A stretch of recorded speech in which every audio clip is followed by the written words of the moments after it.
because we, I like the Great. recording in progress. Recording in progress. Yeah. It seems Yes. like somebody from another dimension is with us telling us. True. Yeah, I remember the time when they didn't say that. There was no recording, right? Yeah, Not too long ago, I think. Yeah. I only remember working with Skype before Yeah. Zoom.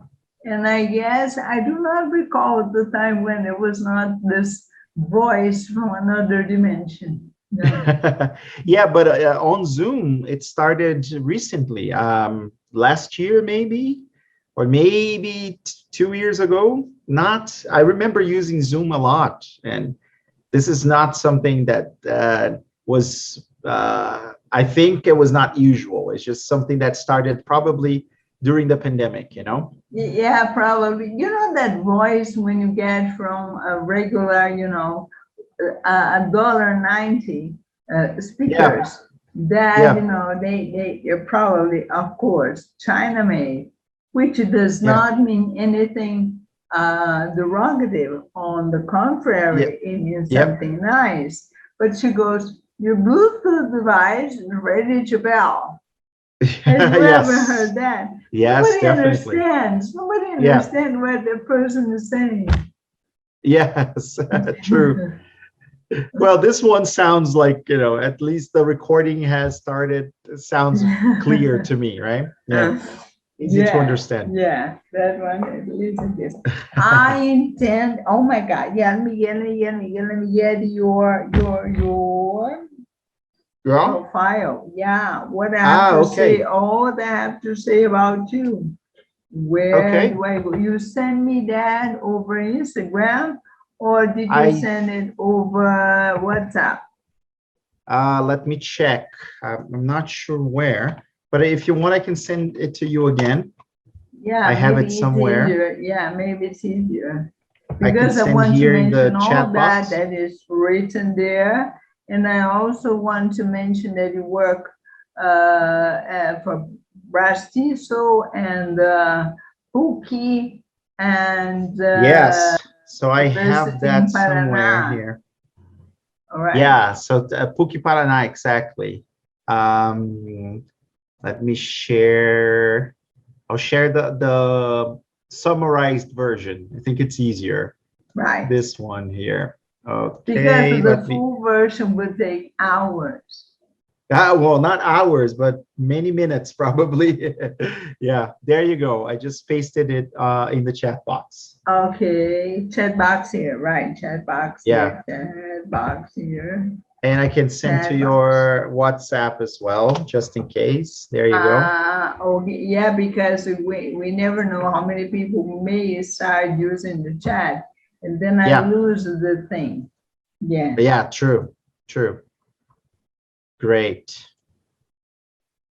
because when I open that on WhatsApp, I'm able to read while. All right, so let's see Yes. that. Let's make it. André, you know what? I make an awful mistake. I tend to say Hedlund, not Hedlund. Well, Awful, honestly, awful, not awful. even, I'm not pronouncing my name correctly most of the time, to be honest, because I think I normally say the Americanized version, like Headland, because I normally see people Hedlund. read it and then that's what they say, but it's actually Hedlund because it's Oh, because Swedish. it's Yeah, Swedish. Oh, exactly. So it's Hedlund. Hedlund. Yeah, I think I'll try to dare using that pronunciation. yeah. Oh, So it's there. Hedlund. Yeah. Hedlund. That Hedlund. I haven't, I was checking some videos I recorded recently, and many times I say headland, because of that's what people Yeah, normally say. Yeah, exactly. yeah, Which is also something that tells us that no matter how hard you try to be a linguistic accurate yeah, person, yeah. there will always be slip ups. There will always be Yes, slip ups. that's true. That's true. Yeah, I So feel like Andre, yeah, there are sorry, many see things we how don't it know. Yeah, sounds. See how do I sound? André Hedlund is a chevening alumnus. Is that? Yeah, chevening alumnus, exactly. Alumnus, chevening alumnus. Yeah, masters in psychology of master in psychology of education from the University of Bristol, an educational consultant, a speaker, a guest lectured on bilingualism and cognition in the postgraduate courses. He is also a member of Brasil, Minds, Brain, and Education STEG, and he's the author of The Owl Factor, the book I have on my Kindle, and maybe I may one day get his autograph. Great. The name of the book is The Owl Factor, Reframing Our Teaching Philosophy. Yes. And he blogs at Crop. Actually, it's EDC Rocks. Okay. Because it's education development courses, development course, EDC. All right. The thing I'm gonna say is that whatever link, reference, name, etc., we're gonna be listing that at the end of the recording. So when we transfer this to YouTube. When we upload this to YouTube, everything will be there. Excellent. Perfect. Yeah. Okay. Because what is the name? Can you say again? Oh, I'm sorry, I didn't get it. Yes, I'm very familiar with that. Yes. Right. It's much better to just add in the description. Yeah. How did it go? The end of the talk with MC Fluency. He's a great guy. I really like his work, and I had fun. I think it was a nice conversation. It was good to be there. He has a lot of excellent videos. Yeah. Exactly. And who has not used his reference to teach the fabulous list of verbs? Who has not used that resource? The rap and the music, yes, it's really great. I hope next thing you hear, he will be launching something with Anita, and that would be just super. Yeah. Yes. So, I don't know if you've ever watched his, so he actually did, he applied for the X Factor or France Got Talent, The Voice. There's a video of him, singing. Yeah, it's very, very nice. Yeah. Oh, I didn't think he passed to the finals, but, there's a video of him doing that. Yeah. Life is an adventure. Embrace Most definitely. Embrace it. Embrace it. It is. It's a crazy, wonderful adventure. Yeah. Crazy, wonderful. Definitely. Yeah. Let me pause recording here. Yes. Right. Yep. And I admit Natalia Alfonso. Okay. Great. You know her? Natalia, maybe. Alfonso, that's a maybe. jump image. Natalia is a happy person. Nice. Yeah, maybe. I'm not sure I know her. Yeah.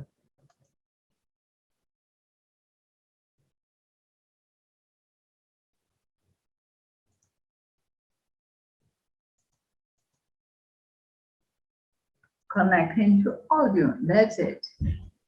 Okay. We have to wait for this moment. Yes.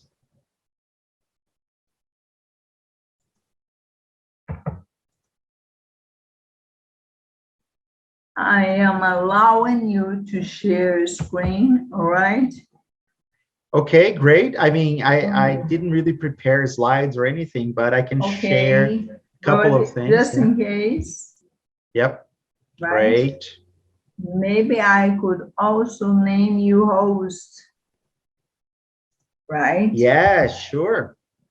Sure, that'd be great. Because, yeah, that would be, all right, where do I go to do that? Where do I go to do that? I think you have to click on the more. So there are three dots. The three dots, more. Or something like that, right? Breakout rooms, pause recording and stop recording. Yeah. I need to pause recording to be able to name. I don't think so. For example, when you hover the cursor of the mouse on my picture there, on me, yes, there should be three dots, three dots. Yes. Yeah. Thank you. Then I think there's an option to make host or co-host. You want to change the host to André Hedlund. Or make, but actually you don't have to do it. I already have permission to share everything. Okay, so you don't have to do it. To share. So that's perfect. Yes. Yes, yeah. Hello, good evening, everyone. We have Natalia, Eduardo, Barbosa, Sheila. Good evening, everyone. Hello, Eduardo. Welcome. Yeah, Pamela. Yeah, Pamela is a friend of mine. Magali. Hi. Hello, everyone. Hello. Would you like to tell us where you guys are from? Eduardo, for instance, I think you were the first one to pop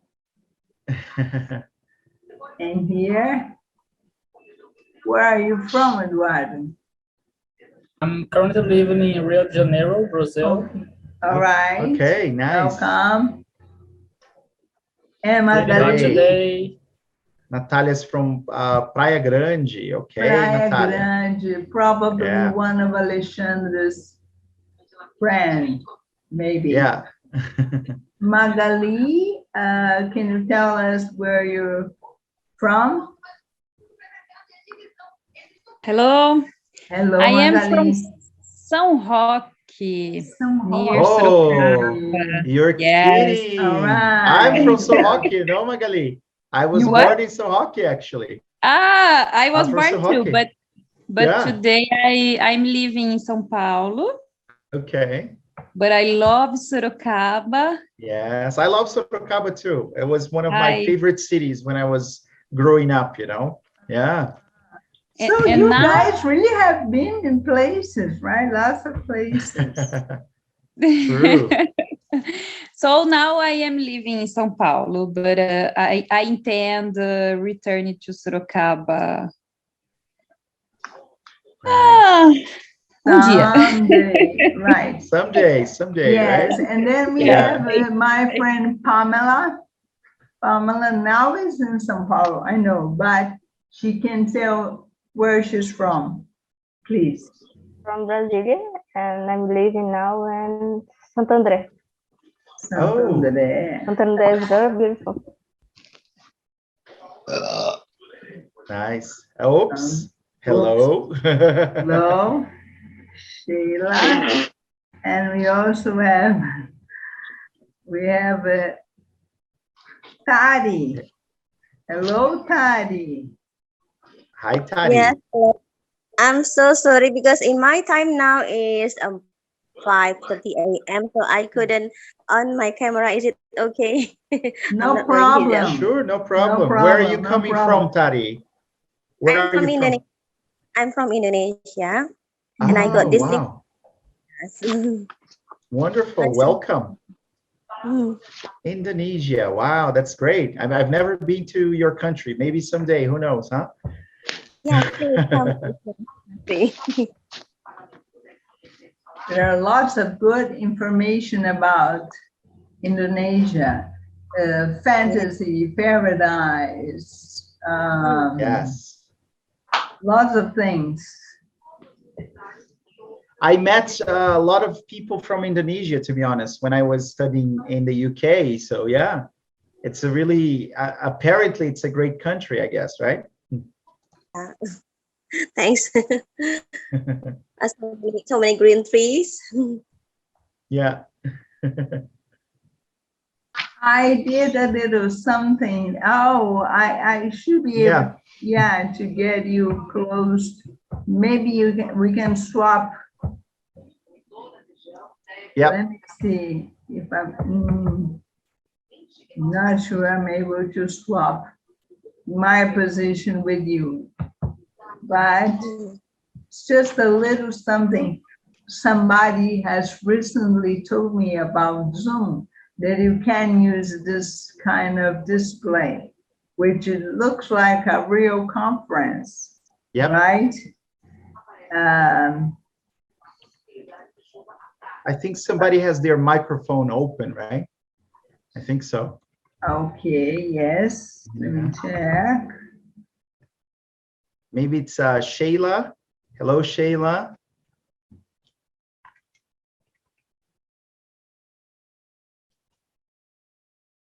Okay. Now it's good. Yeah, Shayla says she is from Sorocaba. She has written on the chat, she is from Sorocaba. When you feel comfortable, if you want to just ask or say something, Sheila, go ahead. All right? Okay.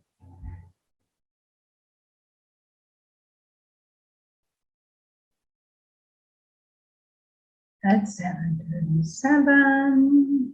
Yeah. Do you like this display? Are you guys comfortable with this display, André? You know, I've used it a couple of times. It's always fun, you know. It looks like we're together in the classroom or something. Yeah. Exactly. Exactly.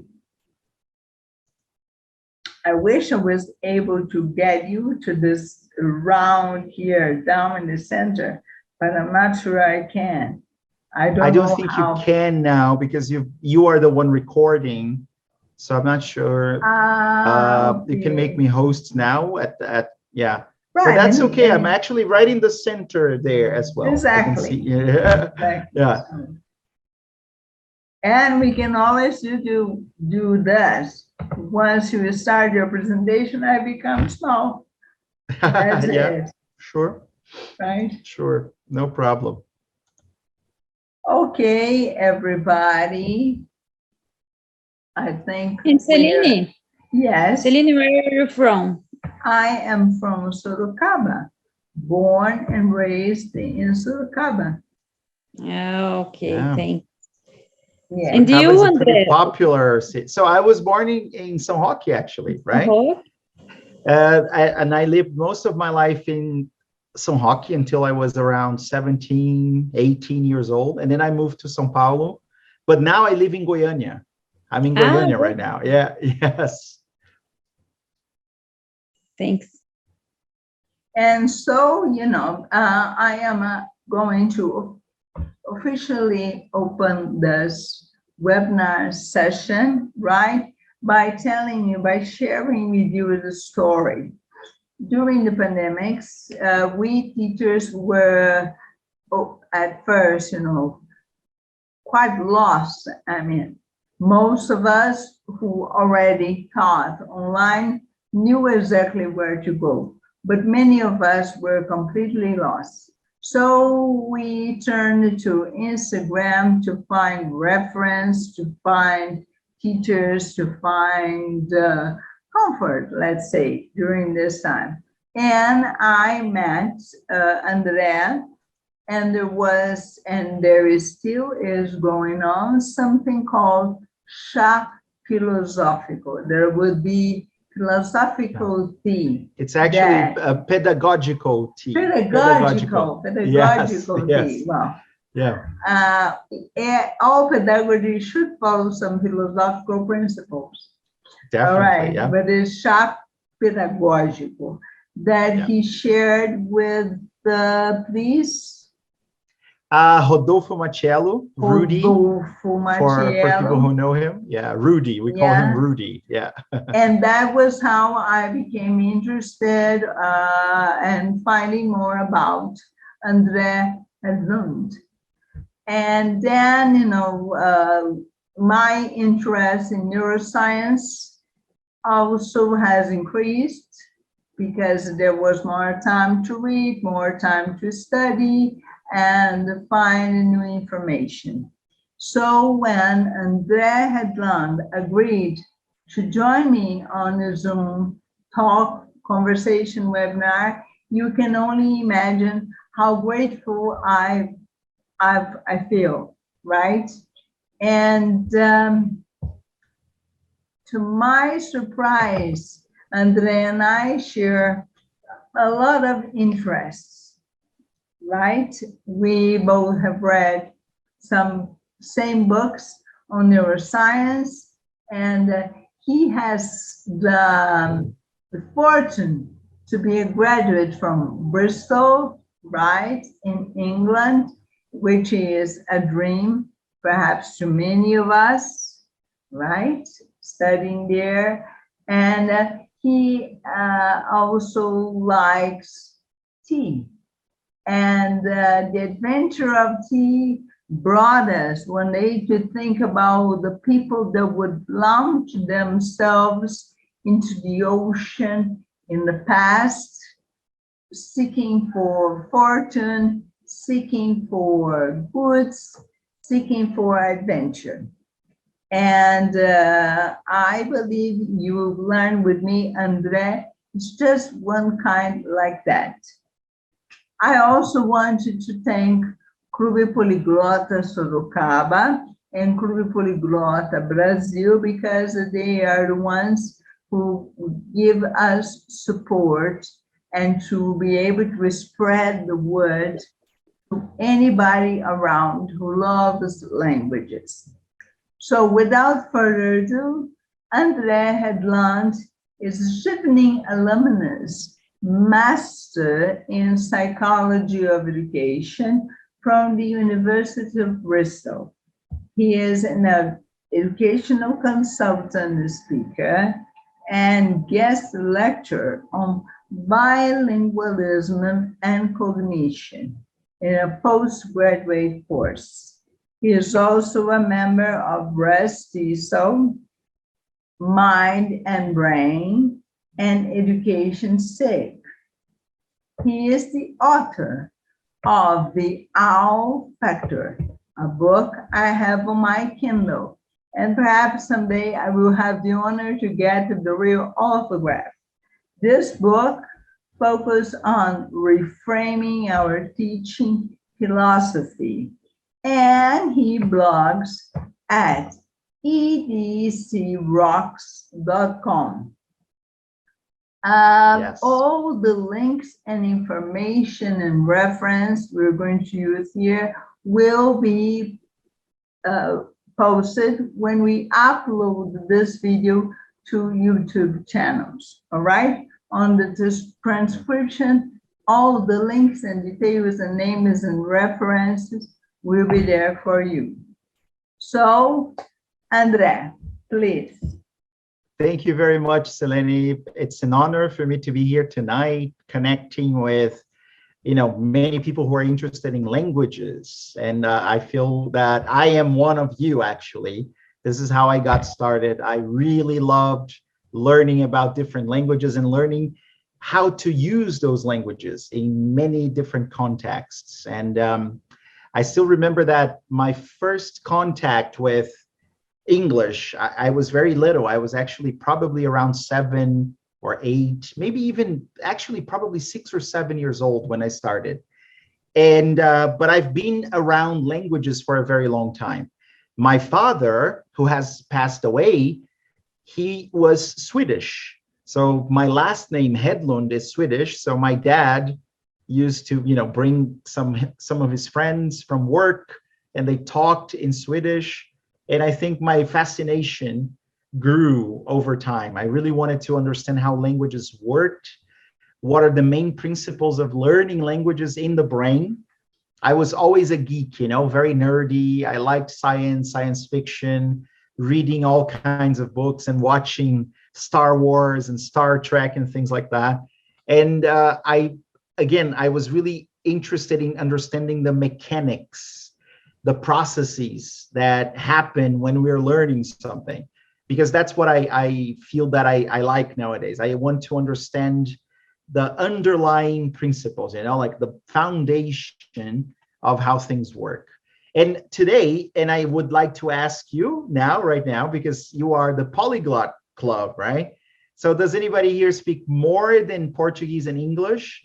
Are there other languages that you speak or not? So if you want, you can add your answers to the chat box. Does anybody know Spanish, maybe German, Italian, or something like that? Japanese, Yo creo Chinese? que hablo español, pero no Qué mucho. bueno. A mí me gusta mucho hablar español. Very good. So Pamela speaks Spanish. Speaks Spanish. That's great, Pamela. Well done. Japanese, you speak Japanese. Okay. Konnichiwa. Watashi wa. I don't even know how to say anything. I know how to say biru onegaishimasu. So I know how to say a couple of things. Yeah. Arigatou gozaimashita. Nice. Yes. Excellent. Spanish. Alexandra, you're here. Very good to see you here. Magali, you speak French. C'est très bon. Je parle français très bien. J'aime la langue française, la plus belle langue du monde. Je voudrais parler. La plus belle langue du monde. D'accord, Celene? Yes. D'accord. So. Je ne parle pas très bien, mais j'ai besoin d'étudier un petit peu plus. It's a beautiful language. It's always, like I said, I've always wanted to learn more languages, and I think I can handle. So when I was in France a couple of years ago, I had a very interesting conversation with my Uber driver on the way to the airport. And, it happened. I mean, I'm not very fluent, but I could hold a conversation for around 1 hour in the car, right? And nowadays, I suppose that my second best language, if I think about English and Portuguese and, is German. So nobody here speaks German, right? We do have people who speak German in our group, but maybe they're not here yet. Okay, all right. I'm asking you because this has a lot to do with what I want to discuss with you today. Why is it that many people can learn languages very easily, or maybe they are like me, fascinated, right? They are obsessed with understanding how we can learn things. And why is it that many people, and I've met them, you have met them, they struggle. They have lots and lots of difficulties to learn languages, right? And this is exactly what I study nowadays and what I teach. So if you think about, my job nowadays is to teach teachers about language. So I train teachers who, especially teachers who are going to work in bilingual contexts. So they're going to work in schools where the curriculum is both in English and in Portuguese, or at least one part of the curriculum. So for example, some schools, they have 5, 6, 7, sometimes even 10 or 12 hours a week of English, right? So what happens is the parents, they realize that, this is a great opportunity. Instead of taking my kids to a language center outside the school, regular school, why not have a bilingual program inside the school so that they have many hours of English a week, right? Does that make sense? So that's what I'm doing nowadays. I teach at PUC Paraná, and I teach bilingualism, cognition, language acquisition, and things like that. And to prove that, I have my brain here, see? So this is my brain, and I use my brain quite a lot. It's very important to use your brain, especially today. Nowadays, a lot of people are not using their brain very well. And the brain is a very interesting and fascinating organ, because our brains are not very big. If you think about it, the brain weighs around 1.4 kilos, maybe 1.3, 1.4 kilos. But the brain consumes around 25% of our energy intake. So all the calories that we consume every day, 25% go to the brain, okay? Because the brain needs to use a lot of energy. And the brain has evolved throughout possibly millions of years. If we think about Homo habilis Homo erectus and all of that, right? And our brains have, unlike other brains, animals' brains, for example, our brains have acquired this incredible tool that is language. Think about this, language is what is connecting us now. I mean, it's because of language that I can transmit my thoughts inside my head to your heads, And many of the thoughts that I have now that I'm transmitting, they are not even my thoughts, they are thoughts of other people who wrote about those things in books. And I read using language. I understood those little scribbles, symbols on paper. And then they became a thought or many thoughts. And now I can translate those weird symbols in a book using sounds coming out of my mouth, right? And those sounds are being converted into electrical signals. And then you can understand what I'm saying. And I can basically teach you something. So this is fascinating. No other animal can do that. But there are a couple of obstacles, let's say, for people learning languages, especially, and here I'm talking really about second language or additional language, right? And I would like to ask you to help me, because then I can tell you what are the strategies or the mindsets that maybe you can adopt if you want to learn even more languages. So I wanted you to think a little bit, and maybe you can put in the chat box, what are the greatest difficulties you have when you're learning a second language? I don't like this word nowadays, second, second language. Nowadays we use more additional language, because it doesn't matter the sequence, which one came first or. So what are the biggest difficulties that you have when you are using English, for example, or French or Japanese or Spanish, español? So tell me, and then maybe I can give you some advice based on my studies, my expertise, right? Let's see. Oh, yes, Celene, that's a big one. The willingness to sit and study. That's a big one. Making connections between the sentences. That's true. Yes, Pamela, that's a great one as well.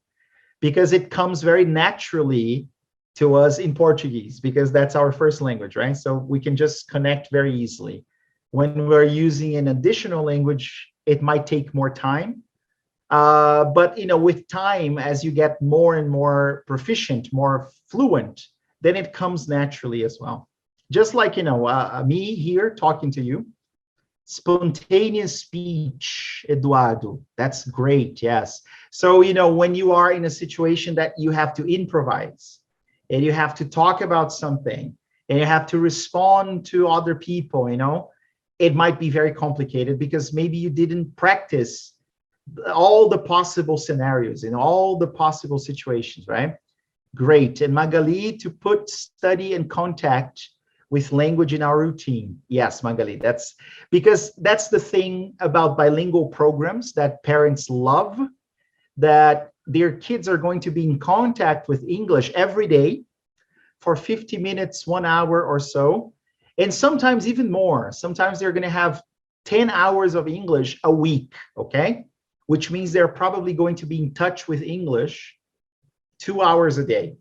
And that's not the case for us. I mean, for me, for example, I never talk to anyone in German nowadays. It's very hard for me to use my German, right? So that's a problem. How do you compensate? Is there anything you can do to help? So I'm going to tell you a couple of things you can do, right? Yes, yes, Celene, there is. Yes, there is. There is. Join Clube Poliglotas. Yes. Join Clube Poliglotas. This is a great initiative, by the way. This is a great resource. Definitely, connect with people who have the same interests and who want to share their languages, because this is great. I think, this is probably what got me fluent. I think when I was speaking German, when I learned German, and then I became a German teacher for a while, I was part of a community that used German basically every day. I think I probably spoke German every day at least from Monday to Friday for around 2 years. So, and we would go out and we had happy hours and, so there were events like we didn't do things online back then, not as much as today, but it was really great to be part of the community. And yes, study to pronounce the words correctly. Great. So all of the things you mentioned are big obstacles for people learning languages, okay? But the evidence suggests, and this is, coming from neuroscience, especially neuroscience, cognitive psychology, bilingualism now that, is a new field, let's say, in neuroscience and psychology, and also second language acquisition. Second language acquisition is an area that has been around for many decades, We've been talking about second language acquisition. So the evidence today shows, and it's very clear, that our brains did not evolve to accommodate one language only, okay? Our brains did not evolve to accommodate one language only. Who talks about that is Jubin Abutalebi. He's a professor of bilingualism neuroscience in Italy. And he says that most people, think about this. This is very important. Most people on the planet are bilingual. Around 57, 60% of the world population. So that's big, is bilingual, okay? So that means this is the norm, not the exception. Being bilingual is the norm, it's not the exception. So everybody, when they have the conditions and the opportunities, they can learn an additional language. It's important to remember that, okay? But there are obstacles. And some of the obstacles you said, how do I integrate that into my routine, right? So how do I use that frequently? How do I learn how to pronounce the words correctly? How do I become more spontaneous or more fluent, more proficient, right? And how do I get in contact with the language, right? There is, unfortunately, I wish I could tell you, there is a magic formula that you can use and you can learn in 3 months. And this is a very important message to you. Don't believe those crazy people on the internet, the Instagram, Facebook, YouTube, right? They have crazy formulas for you to learn English in just 3 months or in just 6 months, or, from 0 to proficient in 6 months. It doesn't happen, okay? We know that it takes a couple of years for you to be proficient, right? We understand how it works very well. So I wish I could tell you there is a formula, but there isn't. But neuroscience is very clear about some of the things you can do. The first thing that you can do is realize that maybe you don't know as much as your teacher about the best way to learn.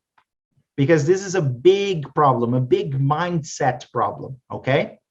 We are adults, and then when we look for an English class or, a German course or whatever, we tell ourselves that we need to be comfortable with the method, with the teacher, with the material and everything, right?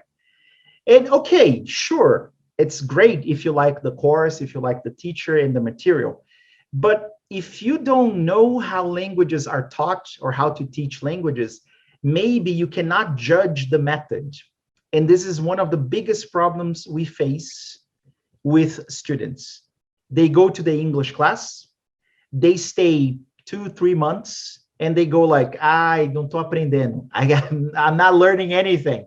And then they say, I have to find another teacher, another course, another book. And then they do that forever and ever and ever. And that's one of the biggest problems because there is no continuity, okay? And I see that every day. So you get an adult learner, somebody who is in their 20s, 30s, 40s, 50s, 60s, 70s, whatever.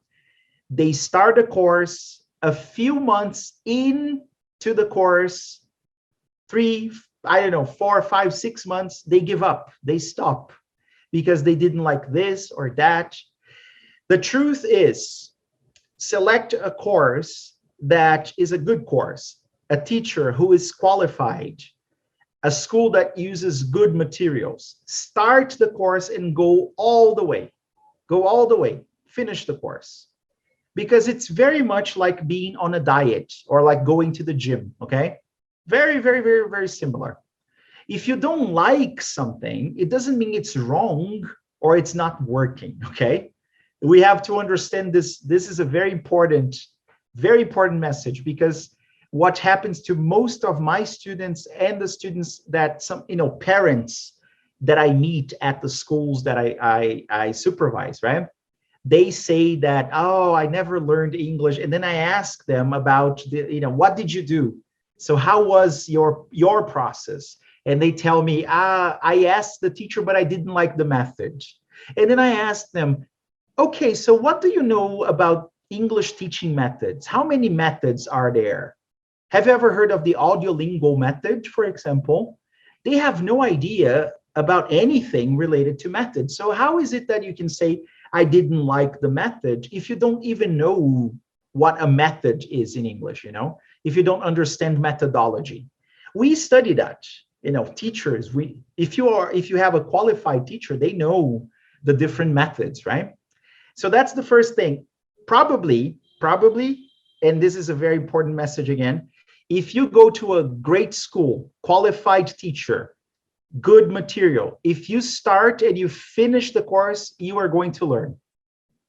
But it's going to take a couple of years from you to start from scratch, from zero, nothing. That means you are an A1 level. So that's the first level, basic level. It's going to take A1, A2, B1, B2, C1, C2. It might take 5-6 years. It might take less. It depends on how you go. It might take even 7 years or 7.5 years. It will depend on many factors, but it's not going to happen in 1 year. It's not going to happen in 6 months. It's going to the gym. If you stop going to the gym, the effects, the consequences of going to the gym, they are not going to be there. The same thing like going on a diet, right? You start and you do it for a couple of months. If you stop again, it doesn't work, right? I know this is probably not the message you would like to hear from me, but this is how the brain works. Persistency, regularity, like Celene mentioned, okay? So that's the probably the most important message, because it will save you time. Normally, people will start the course and stop, and then they will take another 6 months to start another course, right? And then they lost all the progress they made, or much of the progress they made, So that takes a very, very long time, your whole life, and you are never proficient. But if you say, I decide to study English now, and you start and you go to the end of that course, it will take you just a couple of years, and then you will get there, okay? It's not going to take your whole life, and you are not going to say, oh, nothing worked for me. I have worked in many different schools, many different methods. It works. You just have to start and finish. That's the challenge, all right? But there are other things you can do. It's doable, like Celene mentioned. It's doable. There are other things you can do. What are the other things that you can do? English is much more similar to, I don't know, playing soccer or, dancing than geography or history, for example, right? Think about this. So how do you study history or geography at school? You have to memorize a lot of concepts, right? The classes, they are very, very teacher-centered. So the teacher will give you lots and lots of information about geography, about history. Let's imagine, you probably remember your geography classes about our planet.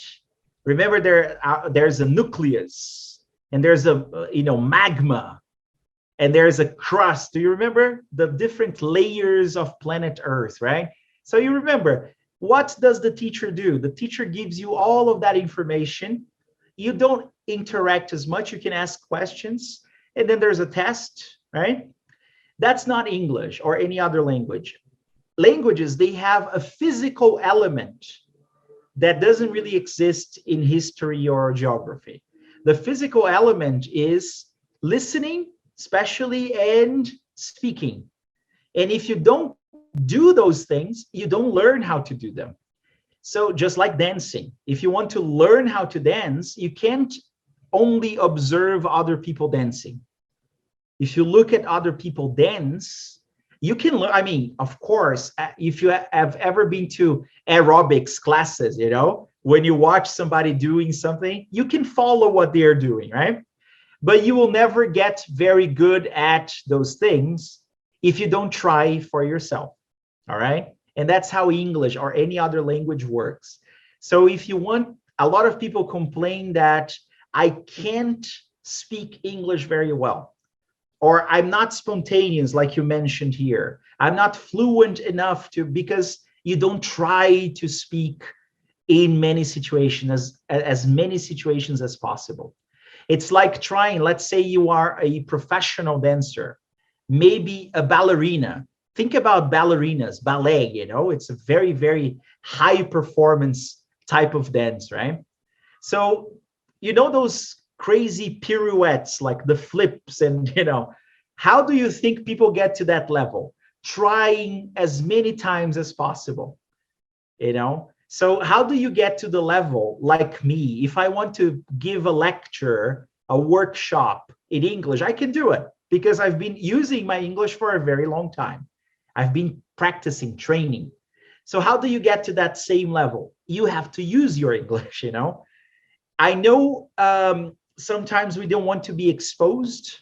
Sometimes it's hard for us to try to use our English in certain situations. And sometimes we get completely paralyzed. I understand that. There is a neuroscientific reason for that, you know? There is a structure in your brain called the amygdala. It's a very tiny structure, very, very small structure.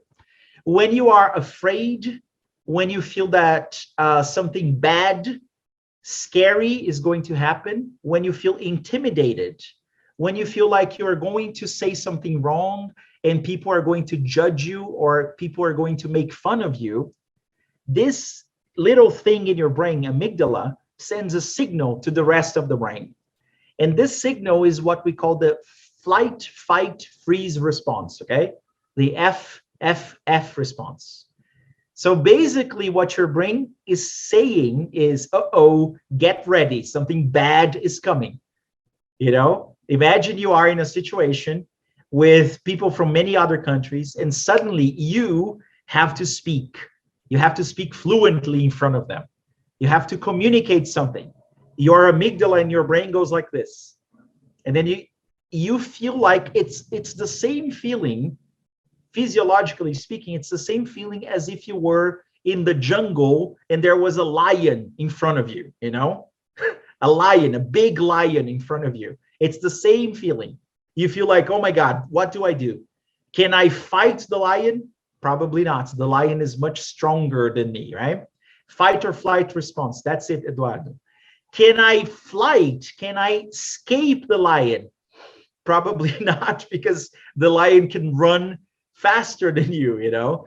So probably the third thing is going to happen. You freeze, you paralyze, and the lion eats you, okay? Unfortunately. So when you are in a situation that you have to speak fluently, spontaneously in front of people who are proficient in English, you get stuck many times. So you avoid the situation, right? You try to minimize your interaction with those people because you don't want to sound stupid. You don't want people to make fun of you. But normally, this doesn't happen. I can tell you from experience, normally when you are in a situation where people are communicating globally, nobody makes fun of anybody. Because the purpose, the objective of that is to communicate. They want to understand what you have to say. And think about you. Sometimes Brazilians have that mindset, but I think mostly no. Think about you and maybe some guy came from Bulgaria, I don't know, and they're lost and they want to ask for information and they speak a little English, you speak a little more, and they're trying to get some help. Are you going to make fun of that person? You know, I would never make fun of that person. I would try to help that person. And this is very important. I never assume, I never think other people should know English to the highest possible level, because I know that some people, they use English for many different purposes, okay? Maybe they just need to use English to communicate basic stuff.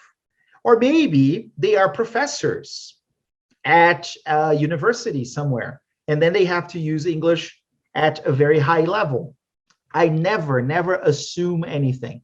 So when somebody comes to me, somebody who is international from a different country, and they start speaking English, and maybe they cannot speak very well, I just try to understand. I try to help, you know, and that's exactly what we should understand and realize. So anytime, I remember this very clearly. I was in Switzerland a couple of years ago, because when I did my master's in England, it's very easy to travel to other countries in Europe, right? I was in England, so very easy. And I have an uncle who lives in Switzerland, in Zurich. So I went there, I stayed there, I don't know, maybe a week, and they speak German in Switzerland, right? They have a different German, but everybody speaks standard German. I decided that, why am I going to use my English? Everybody speaks English too. Everybody speaks French. Normally, you know, people in Switzerland, they are polyglots. They speak 5 languages or so. But I was there. I hadn't spoken German to anybody for so many, maybe years even. I don't know. I said, I'm here. Why not use my German now? So I would go to a coffee shop and I would try to use my German. And sometimes possibly I made mistakes. I said something wrong. It doesn't matter. They know that this guy probably doesn't speak the language perfectly, but it doesn't matter. They just want to understand what you ask, what you're trying to say, right? So remember this, if you don't use your English in those situations, you'll never get better at those situations. If you don't dance at that level, you are never going to dance at that level, like the ballerina I mentioned. If you don't play soccer, so you have to train every week. If you are a professional, you're probably training almost every day for many hours. So you are using your soccer skills at the highest possible level, because you're going to the World Cup or to the Olympic Games, right? And the only way for you to get to that highest possible level is for you to use your skills at the highest possible level as frequently as possible. Because if you don't do that, then unfortunately you won't get there. Does it make sense? Yeah? I think so, right? Okay. Yes, Celene, you wanted to say? Okay, great. Now, there are other things, obviously, that you can do, but all of the formulas and methods that people say they created, I think they focus on the things that I'm going to share with you now, right? Because when we learn a language, we basically have to learn 6 things, okay? When we learn a language, if you think about it, 6 things. We have to learn vocabulary and grammar. That's obvious, right? But we also have to learn 4 skills, right? So every language has vocabulary and grammar. So vocabulary are the words, the units that you put together to form sentences, right?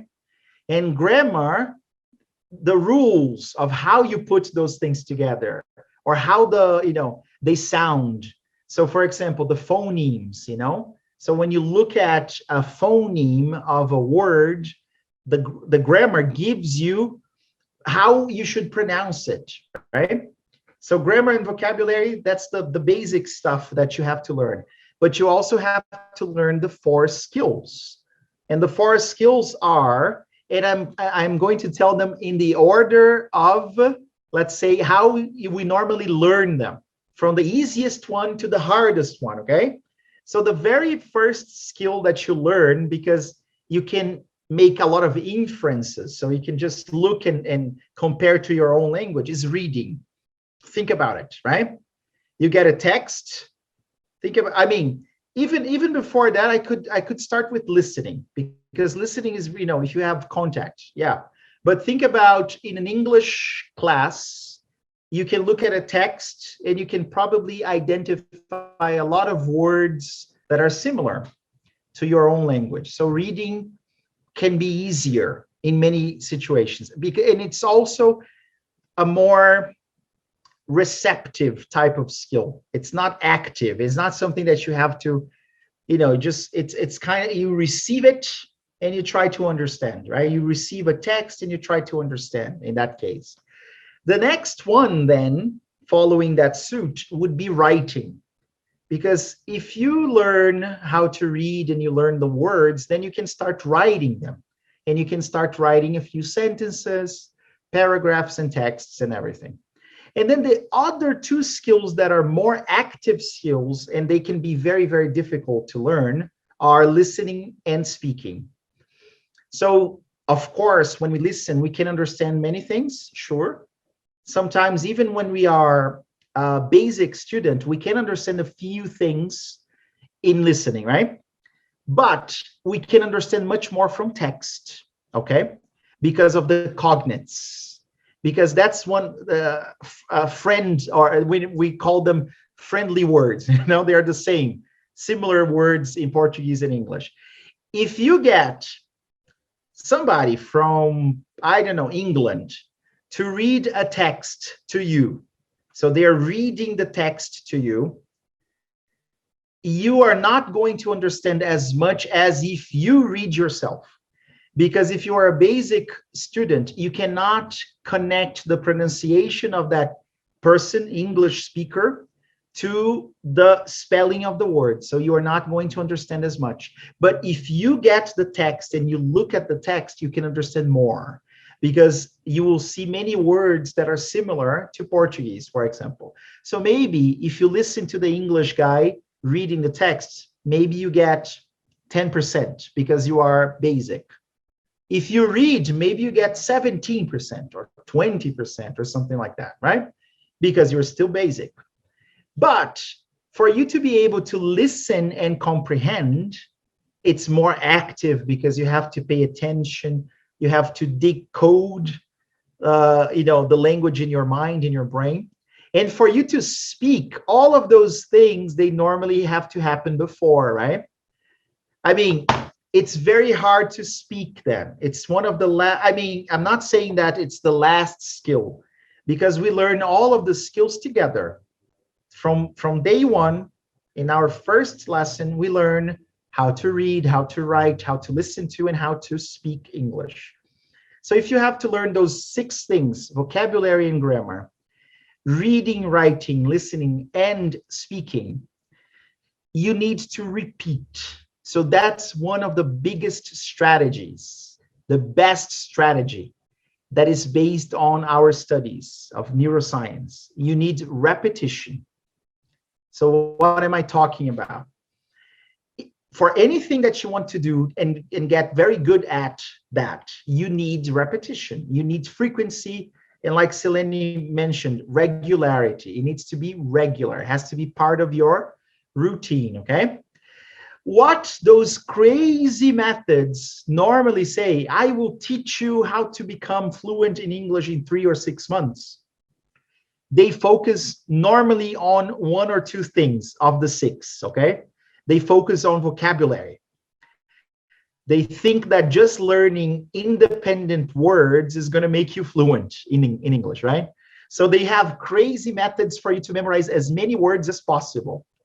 To be very honest, this is what people did many years ago. This was called the grammar translation method, you know. Basically, what we had was a list of many words that we had to memorize and do activities in the book. But we never really used the words by speaking. We just listened to the teacher, translated the words, completed the tasks in the book, right? So that doesn't work very well. memorizing lists of words, of vocabulary. It doesn't work very well. What works better is for you to learn those words in a context, okay? So there is a specific context, and maybe those words are connected in that context, and you should try to use those words through not just listening and writing and reading, but also speaking, right? So, but that requires repetition. So one thing you can do that works very, very well is called retrieval practice. And I am writing here in the chat box for you, retrieval practice, okay? So what is retrieval practice? I have Post-its here. I love Post-its, okay? Think about this. Let's say you learned some words, some expressions, you know, in your previous English class. Yesterday you had an English class, or maybe you are not studying English, but you are listening to podcasts, you are watching Netflix, Disney, Prime, whatever you have, HBO Max, you know, and then you hear words and expressions that are very interesting. Write them down, you know, copy them. Do something like that. And then you make a list. You make a list of words and you use Post-its, okay? If you want to use your phone, that's okay. I like Post-its, but you write them and you have to retrieve them. You have to explore those words with a certain frequency. For example, let's imagine you learned the word, I don't know, stubborn. Do you understand that word? Somebody who's stubborn? So somebody who doesn't change their opinion very easily, you know, opinionated, like they always want their own way. They want it to be their way. So you say, oh, let's do it like this. And they go like, no, let's do like my way. They're stubborn. They don't change their opinion very easily, okay? And this is how you write stubborn. So you have stubborn there in the chat box, okay? So let's imagine you learned this word, stubborn. A very good way for you to learn this, to really learn this word, is write down here, use the Post-it, get this Post-it and put it somewhere in the house, okay? Put it there, anywhere in the house. And then every day, as you pass by the word, you try to make the context, you know, try to create a situation, try to remember the meaning of the word, try to form a sentence, you know, as you pass by the word. This is retrieving. What is retrieving? Retrieving is trying to remember something. I just learned something. Try to remember it, okay? So, or you can do it in a different way. You don't need Post-its. You can use apps on your phone. There's a very good app called Quizlet, okay? So you have Quizlet is an app that makes flashcards. So let's imagine you take the Quizlet app on your phone and you write stubborn, and you can even write teimoso, or you can write an example. You can write the translation. It doesn't matter. You can write whatever you want, okay? But you are going to take the card, you look at stubborn, and then you try to make a sentence. You try to define the, well, what is stubborn? Stubborn is, okay, and then you say stubborn means teimoso, or stubborn is a person who doesn't change their mind easily. And then you flip the card and you look at the answer. When you look at the answer and it's right, great. So you can still remember. If you can't remember, try again the next day or a couple of days after. This is retrieving. Retrieving is trying to remember something that you learned. You need to do that for a certain period during not just the first week, or normally it takes sometimes even a month or more than a month for you to learn certain words, okay? What you learn like this in the classroom that day, if you had a class and that class, you know, you worked with many words, many grammar structures, you didn't learn everything because your brain needs time to consolidate your memories. So that's why revision, repetition, retrieving, those are the best techniques you can use to memorize vocabulary and grammar, okay? It's not just one lesson and I remember everything that I was exposed to during the lesson. It's impossible. Our brains don't work like that. And it's very similar to the ballet, you know, to the soccer example, or to the workout example. When you go to the gym, you work out the same muscle group, like your biceps, your triceps, again and again and again and again, on Monday, on Wednesday, the same groups of muscles again and again and again, because it's impossible just to learn from one session. The same thing happens with your memory. There is something we call cognitive overload, okay? Overload is when there's so much information that you are going to forget many of those things. For example, today I know I am causing a little bit of cognitive overload. You know, I'm giving you a lot of information and you are going to forget many things. But if you remember the most important things, I'm happy with that, okay? So cognitive overload, which means that you need to repeat for a certain period. I have a very, very interesting strategy, okay? I have the strategy that works like this: 1 day after, 3 days after, 7 days after, 14 days after, and then at the end of the month. So let's imagine this month started on a Tuesday. The 1st of March was a Tuesday, okay? Let's imagine that I learned 5 words on Tuesday. I learned 5 words on Tuesday, okay? When am I going to revise those words? Tomorrow, because it's 1 day after tomorrow. So on Wednesday, right? On Wednesday, I revise the 5 words. And then 3 days after Tuesday is going to be Friday. So I revise on Wednesday, I revise on Friday. Then 7 days after, the next Tuesday, right? So I revised on Wednesday, on Friday, and then the next Tuesday.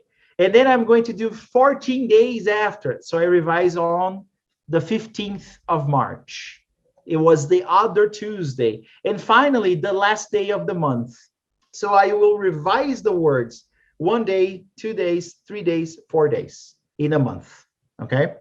How do you revise the words? Retrieval. What is retrieval again? Try to remember. Very simple. So you had I do this all the time. I had a lesson yesterday. I learned 5 words, 6 words, 7 words. The next day in the morning when I'm having breakfast, or you go to the park to run, or whatever, you say, how many words can I remember about last class? Or maybe you can just ask, what can I remember about my last class? What can I remember? And you will see it's not easy. Many times you don't remember anything. Sometimes you remember just 1 word. Sometimes you remember 2 words, you know. But it's important for you to write down what you can remember.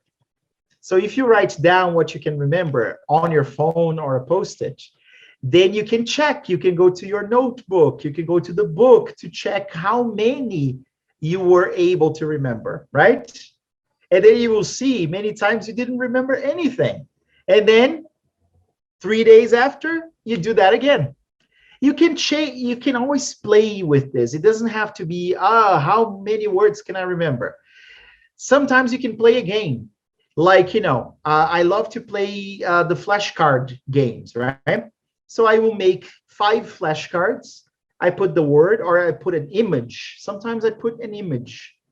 You know, if it's vocabulary like, you know, types of transportation, you just get a picture of a bus, a picture of a car, right? That's easy. Or fruits and vegetables, you get a picture and you make a flashcard. So the next day, you had the class, next day, how much can I remember? That's retrieval practice. 3 days after, play with the flashcards, okay? For example, the next week when you do it 7 days after, right? You can do something like, it's called a brain dump. A brain dump is when you get a piece of paper, can be a Post-it, and then you just write down everything you can remember about that topic. Just write down. And then you go back to your notes, you go back to your books, and then you compare. So how do you know if you are really, really learning? When it gets easier with time. This is how you know if you are memorizing or not. If every time you try to revise or retrieve the words, you can't remember, something is wrong. You're not really learning well. And then you have to revise more times, okay? But if you, the next day, okay, I remembered 4 words out of 5 words, great. So now the 4 words that I remembered, I don't have to worry so much about them because I remembered them, right? The next time you do this retrieval practice, you try to remember the one that you didn't remember that day, right? Because that's the word that is very important because you don't remember very well. So you have to focus on this word. This is something that we, cognitive psychologists, they call spaced repetition, okay? Spaced repetition is when you do retrieval. Retrieval is try to remember, but with a certain space between the sessions, okay? And the space is always a little bigger, a little bigger, a little bigger. That's why my strategy is 1 day after, 3 days after, 7 days after, 14 days after, and end of the month. So that's it. Okay? 1, 3, 7, 14, end of the month. The end of the month can be a test. Normally, the schools do that, right? If you go to an English course, maybe at the end of the month, you have a project or a test, and then you have to remember those words that you learned, right? But the problem with English courses is that it takes 1 month for you to revise those words many times, right? If you are intermediate, high intermediate, or advanced student, every lesson has a lot of new vocabulary, but you don't revise with a certain frequency. So sometimes it will take many days, many weeks for you to revise, and you only revise during the test, for example, or something like that. So that's the problem. If you are an and this is, if you can understand what I'm saying here, you are intermediate, upper intermediate. And that's one of the biggest challenges for you, because you want to learn a lot of words, but you don't repeat enough. You don't have a lot of repetition. For basic levels, because you don't have a lot of vocabulary, you repeat a lot of things every lesson. They are very similar because it's the only words you have, right? So you use them all the time. But if you are intermediate, upper intermediate, or advanced, normally you go to class, you learn the words, you do homework, and then you never see the words again. You will see the words 1 month after when you do the test. So that's how it happens. You go to class, you learn a lot of words, and then you are going to do homework, and maybe you do homework on the same day, maybe the next day, and then you don't see the words again. Maybe 1 or 2 words, maybe because it's part of the unit, maybe, but you don't see those words again. So no repetition. You just have 1 input class, you learn the words, homework, and then test, and that's the problem with every course. All the courses are like that because we are conteudistas, okay? We're content driven. We want to learn lots and lots of content, but we never spend enough time repeating those contents, okay? And that's the problem. We only learn through repetition. Because, and this is very interesting, in the brain, there is a mechanism that does that, okay? When you've learned something for the first time, this area of your brain, the frontal area of your brain, is where you have what we call the working memory. Yes. So the working memory is like a mug, a cup, okay? So that means if I start pouring water or tea, like chá pedagógico, after a couple of seconds, it gets full. When it gets full, I have to stop and I have to drink, right? it takes a couple of seconds for me to fill the cup, but it takes minutes for me to drink, okay? So to fill the cup, very quickly. To empty the cup, it takes more time, okay? So that's your working memory. When you are in the classroom, your working memory is like the cup. It gets full very quickly. When it gets full, there is no more space for anything. So what do you have to do? You have to consolidate the memory. But guess what? You have no time because your teacher, your teacher gives you more and more and more and more. So basically what your teacher is doing, your teacher has a kettle, and your teacher is filling the cup with tea and tea and tea until spill over. That's what we do, right? Too much information. So what can you do? You need to take the information in smaller chunks, okay? So you fill the cup and then you drink. So basically you fill the cup and then you start consolidating. You fill the cup and you start consolidating, like slow food, yes. That would be the best way to learn. But normally we spend 1 hour, 1 hour and a half with the teacher. And that means we take a lot of information, but we don't give a lot, right? We take in a lot. In more traditional schools, right? Of course. So for you to automatize, for those things to become automatic, for them to become a habit in the brain, you have to drink the cup, you have to consolidate. So your working memory is full, your cup is full. So you have to send that to the back of your brain, to the other areas of your cortex, okay? Why? Because then the frontal area is empty again and you can put more tea, right? So you have to send the information to the back of your brain. The only way you can do that is with time and breaks, pause, stop. Similarly to the workout, the gym, again, you go to the gym, you do biceps, So you practice, you train your biceps. What do? You have series. You do 10 repetitions and you stop, right? You do 10 repetitions, you stop, and then you do 10 again and you stop, or 12 or whatever. This break is the break that helps you drink a little bit of the tea, reduce what's inside the cup, okay? So we have to take those breaks. So my next strategy for you is to use what I call brain breaks, okay? Brain breaks, like I am writing there. For example, Pomodoro, huh? Pomodoro technique is a great technique, everyone. What do? You set the timer. I mean, you don't need to have a real Pomodoro timer. You can use your phone, but you set the timer normally to 25 minutes. And when it goes off, you take a 5-minute break, okay?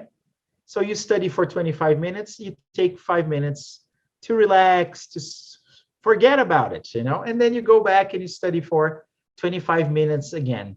This is a very good strategy for memorization and learning, okay? But we don't do that because tem que correr com conteúdo, right? So you have to cover everything in the book, right? And it's always frenetic. It's always, so that's the problem. I think we have too much information to understand, to learn.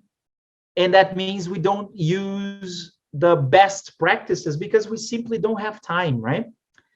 The methods and that we use. So for example, one of the things that I understood about myself when I learn languages is that I like very much to read stuff in other languages, okay?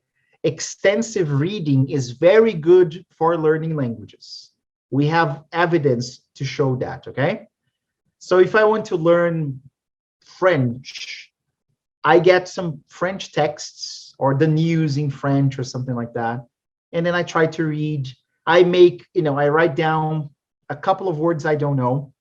The problem is when I tell my students to do that, they write down all of the words they don't know. And then they have a list of 25 words, That doesn't work very much because overload.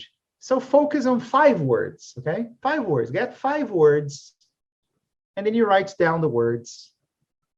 And then try to use those words in different contexts, okay? But okay, I want to ask you, so that, I've been talking for a long time. Does everything make sense? Yeah? I'm sorry, yes, because when I organized the meeting and I set the time with the Zoom, I think I placed from 7 to 8:45. So if anything happens and the meeting drops, if you guys can stay for longer, let me know and I refresh everything and generate a new link. All right? Perfect. I'm just telling this to everybody. I would like to hear yes or no from all of you. Yes.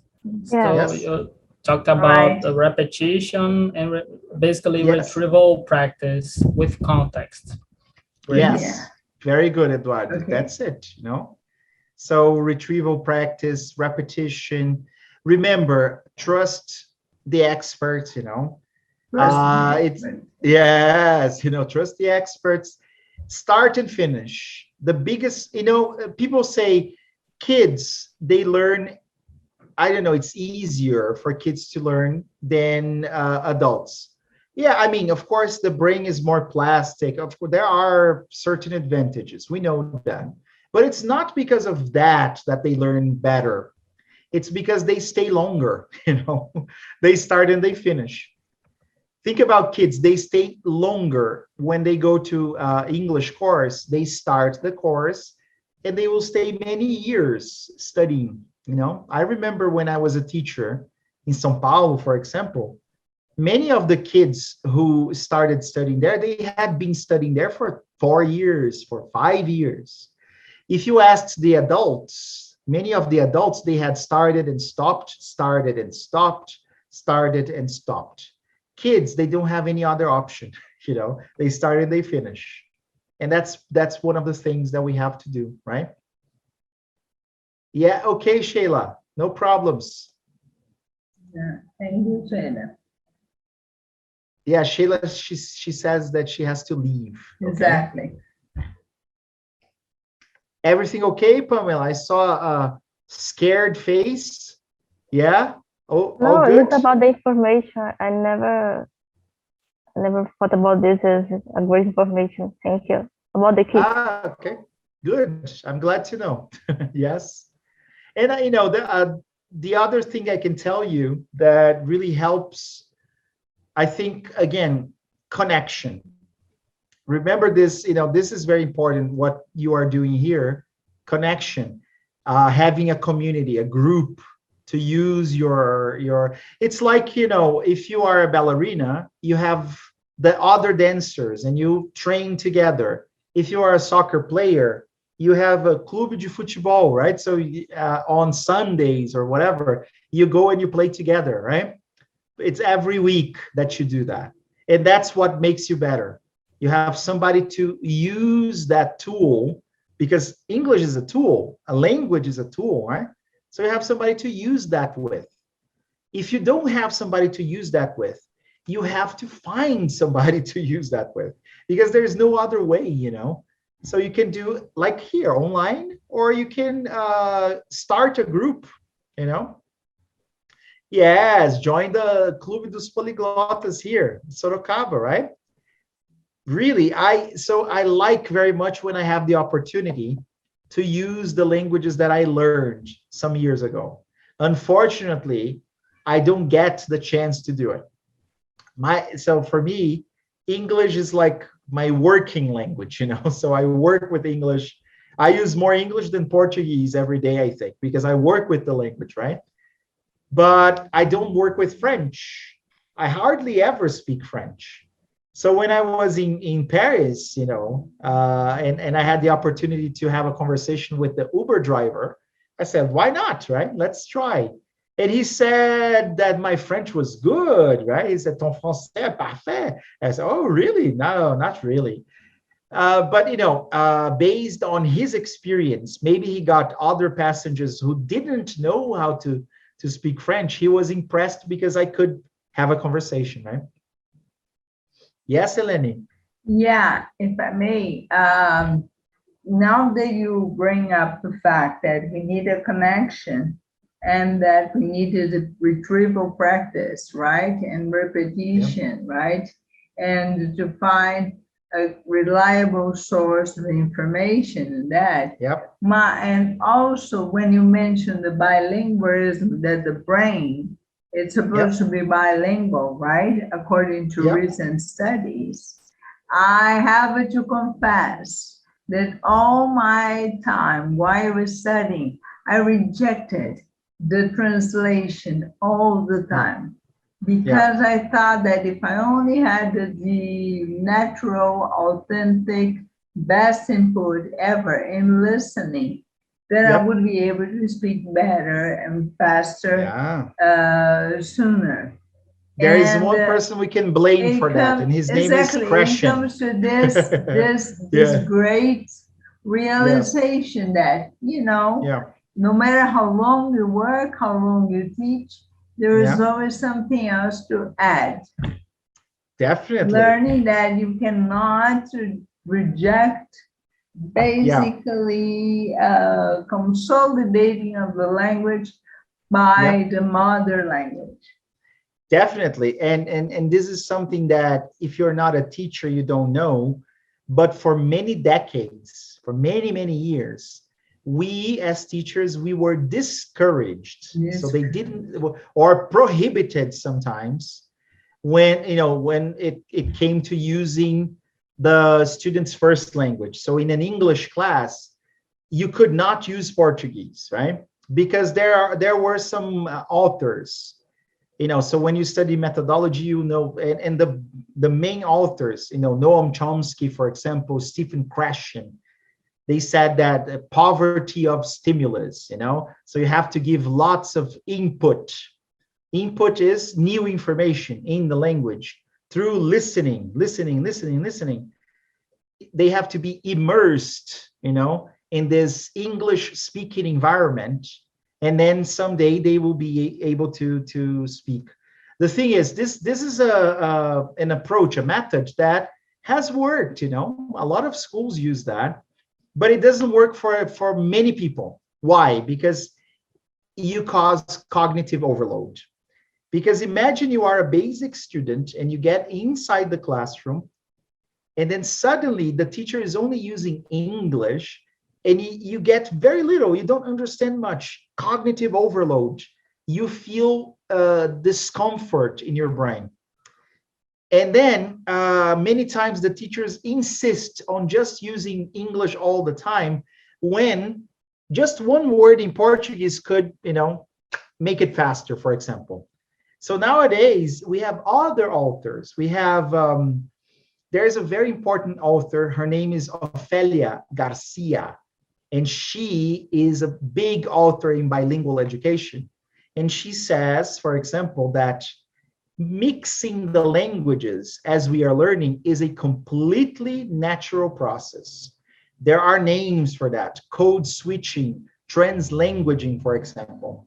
So if you prohibit, if you say, no, you cannot use Portuguese here, you are preventing or you are interfering with your students' thought process, For example, if I cannot write some words in Portuguese to help me think and form the sentence so that I can talk to my friend in the classroom, I cannot do anything, teacher, because I'm basic.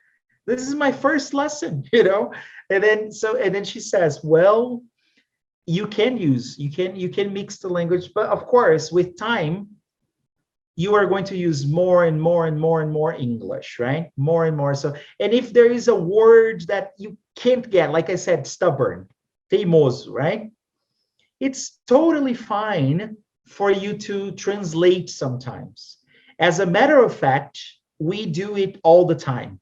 Us teachers who are very proficient, we get a new word in English, we may go to a monolingual dictionary online, yes, but sometimes you really want to know, so what does it mean in Portuguese? And we do it, you know? So why prevent our students from doing that? It doesn't need to happen all the time, but it's not forbidden. It's not a stigma, you know? There's no stigma, like, oh, don't use it. But because of the way that we learned methodology for many, many years, it's something that's stuck with us, you know? So a lot of schools, they use that, right? Yes, Tari, thank you very much. Yes, bye-bye. Thank you for coming. I'm just looking at the chat to see if I missed something, okay?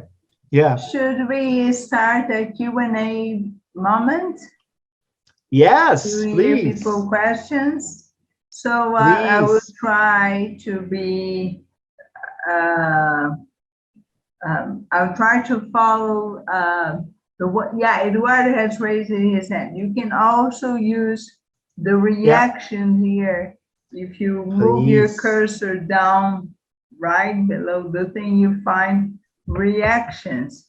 And then you have, for example, now I'm lowering my hand, but you also have raise your hand. So go ahead, Eduardo. Please ask me. Oh, thank you, Celene. Andre, thank you, first of all, for the lessons and the notes that I take here. It's very useful. And sure, there are a lot of methods that we can use in our daily lives. And my question is, there are polyglots that I've known that they really learn language very, very fast.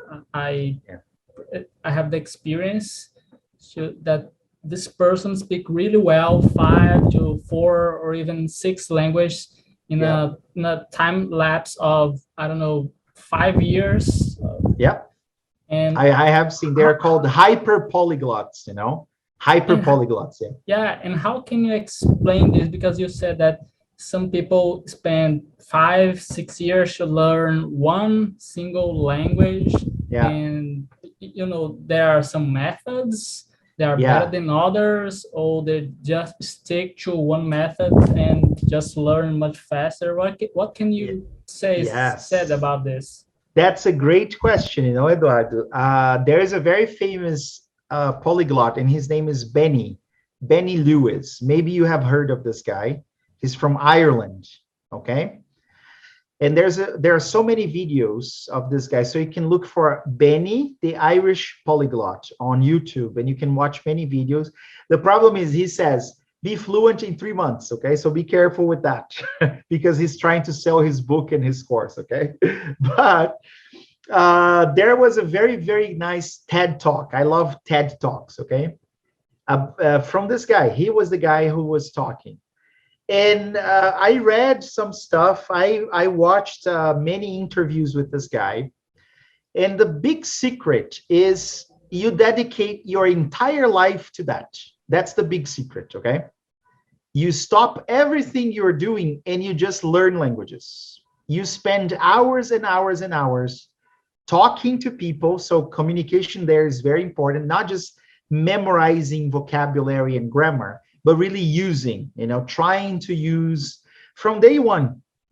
For example, one of the things he did, and he came to Brazil to prove, so he stayed in Rio 3 months, I think. So he came to Rio de Janeiro, and he stayed 3 months in Rio, and he bought some books to learn Portuguese? No, to learn Arabic.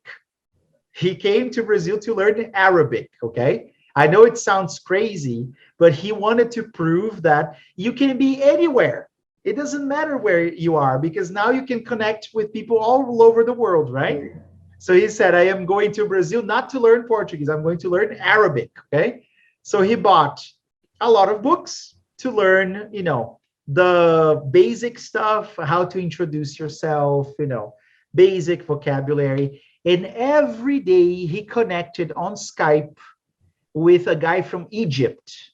So he connected with this guy from Egypt and other people, not just one guy, for 3-4 hours every day, trying to use what he learned, you know, like So he tried to memorize some sentences, some words, some vocabulary, and he used the language from the first day for many hours. So he didn't work, his entire life was dedicated to learning languages, okay?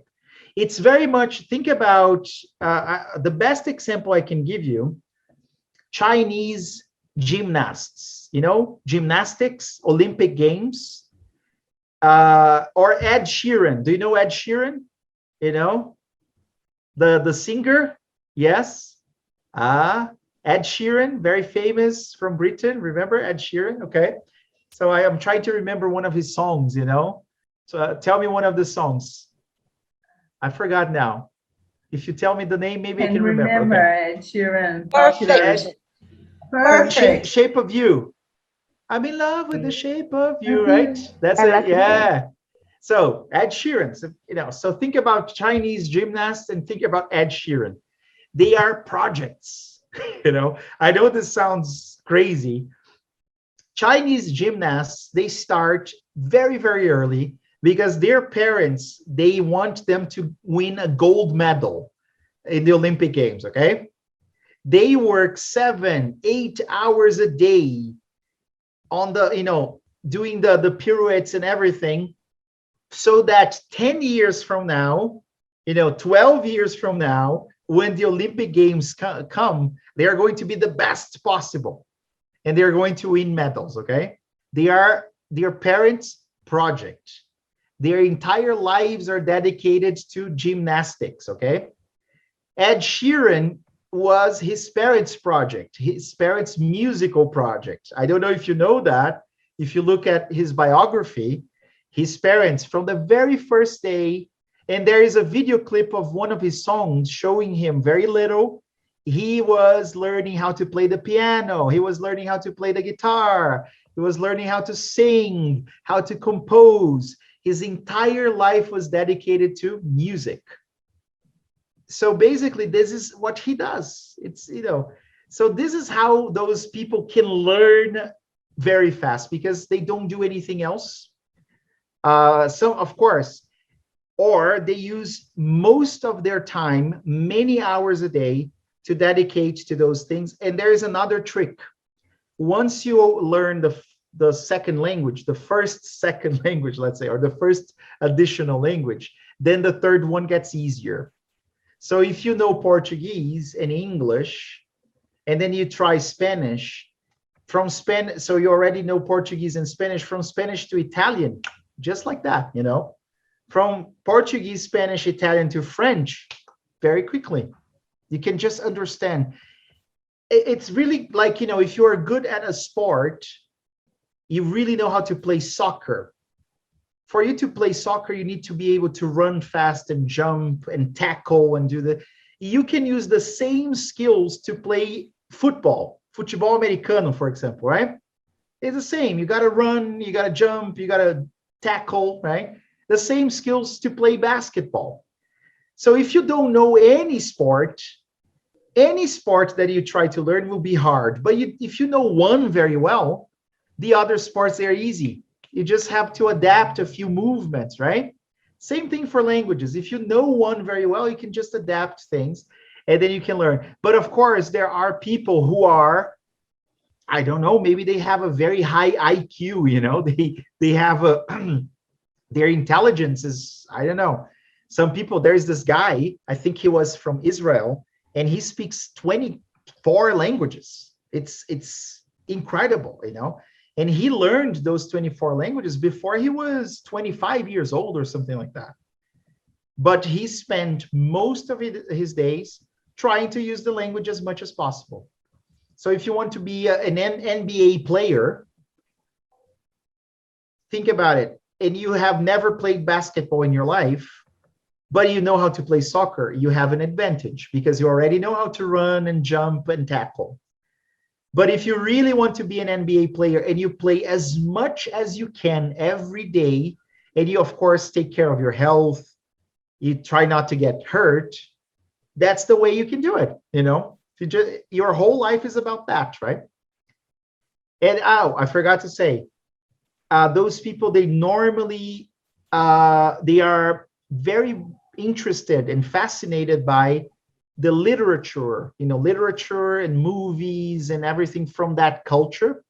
So we spend a lot of time, us here in Brazil, watching Netflix and American series, English series, So for you to become fluent in Russian, so those people who are polyglots, hyper polyglots, they spend many hours of their week reading books in Russian, watching series and films in Russian, because it's something that they're very interested in, right? And that's the problem. Many times we don't read books in English. When was the last time you read a book in English, like a real fiction or non-fiction book, right? Think about that. I watch movies in English. I listen to podcasts in English. I read books in English. I write books in English, It's part of my entire life is dedicated to English. And that's the big difference, I don't know if I answered your question, okay? Eduardo, yes? Good. Completely. Excellent. Perfect. Pamela, you want to say something? No, I'm just thinking about this because I learned Spanish and now I'm learning English and French, and I think it's more easier for me. It's easier for me because now I understand my way to learning. Yes, yeah. There is a name for that. This is called metalinguistic knowledge, okay?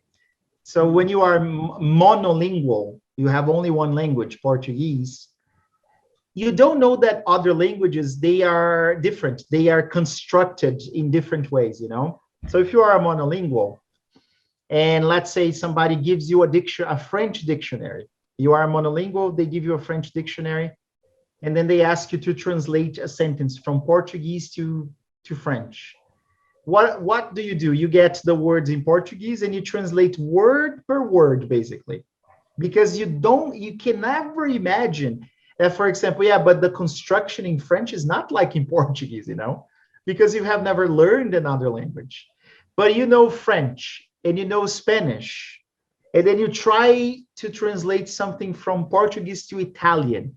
You don't know Italian, but you know French and you know Spanish. And but Italian must be different. So you don't trust the translation from a dictionary. It's not going to be very good, word by word. So what do? You go, I don't know, you find a different source. Or maybe you think, okay, I think this in Italian is similar to French. You say, for example, I have arrived. In French, j'ai arrivé, for example, right? Okay. Or je suis arrivé, actually, because you use verb to be in French. Je suis arrivé. Okay. And in Italian, it's the same. Io sono venuto, or, arrivato, or something like that. Io sono arrivato. It's the same structure. But I would never know that if I only knew one language, right? If I only knew Portuguese, I would never be able to compare those things. So I would not have metalinguistic knowledge. So when you have one more language, you have more and more metalinguistic knowledge. The next language is easier and easier and easier. That's how it happens. Okay? Okay. Great. We have more people joining now. There is Virginia from Minas Gerais and Ana Paula. Very nice. Okay, so yeah, but I guess Ana Paula Ribeiro is actually in two places at the same time, right? Oh, and also Henrique has joined us. No, I mean Adriano, right? Adriano, welcome. Yeah, thank you. It's a pleasure to be here. That's my first time that I'm doing part of this group. And wow. The first time. Yeah. Welcome. Welcome. Awesome. Yeah, thank you. I finished my work now, and I saw the group, and oh my God, perhaps I have time to see something. Exactly. It's never too late, Yeah. We are running late answering questions now. So yeah, good. Yeah. I'm running late, but it's never late. Never late. Great. Very nice to meet Same you. here. Adriana. I was working. I have just arrived home. Oh, yeah, yeah. Okay, great. Welcome, welcome. So do you guys have any other questions, you know, about learning languages, strategies, and things like that? Not now. We're Maybe talking I about will learning see languages, after. yeah. Sorry, Pamela? Yeah? Not now, but later maybe. Okay, good. What about you, André, Celene? Yes, André, Adriano. Yeah. Yeah, I have a question. Yeah. You know, I've been studying English about 4 years, Okay. and I have already some opportunities to be in other countries like Canada, United States, and Nice. so I have a contact not just here in Brazil but in other countries. Great. And but in my brain, you know, living here in Brazil, I'm still living here in Brazil. My brain, even I'm studying, consuming English on TV, YouTube, movies. My brain needs time. You know, I know I don't know if I can explain clearly, but I figure out that my brain needs time to you know to consume and to learn English to be, you know, easier to talk, you know, fluently. And this time is digest, and this time sometimes if you are living there consuming English, you know, all the time, it's you know, a year, 2 years. But I realize that here living in Brazil, you will spend more time to study, you know. Definitely. So I was telling them before that learning English is very much like dancing or going to the gym, for example, or playing soccer or anything that is physical, like a physical activity, because you have to, and you're talking about the brain. I have a brain here. So this is the brain, you know? So I have a brain here. I study neuroscience and psychology, and we make habits, you know, when we are doing anything, for things to become more automatic. So, you know, for us to be on autopilot, we don't have to think so much. We just do it, right? It takes time, and it takes frequency, and it takes regularity. That's what Celene said. So it needs to be regular, and like going to the gym. So if you go to the gym for 4 years, like English, you know, let's say you learned English in 4 years. So you go to the gym for 4 years, but then you stop going to the gym, or you just don't go as often as, right? So you used to go 3-4 times a week. Now you just go once a week, right? There's a big difference there, right? And when you are in Canada, in the United States, or anywhere else where English is used all the time, of course, it's going to be easier for you to, you know, connect, because you will have, basically you will have more opportunities to use that, right?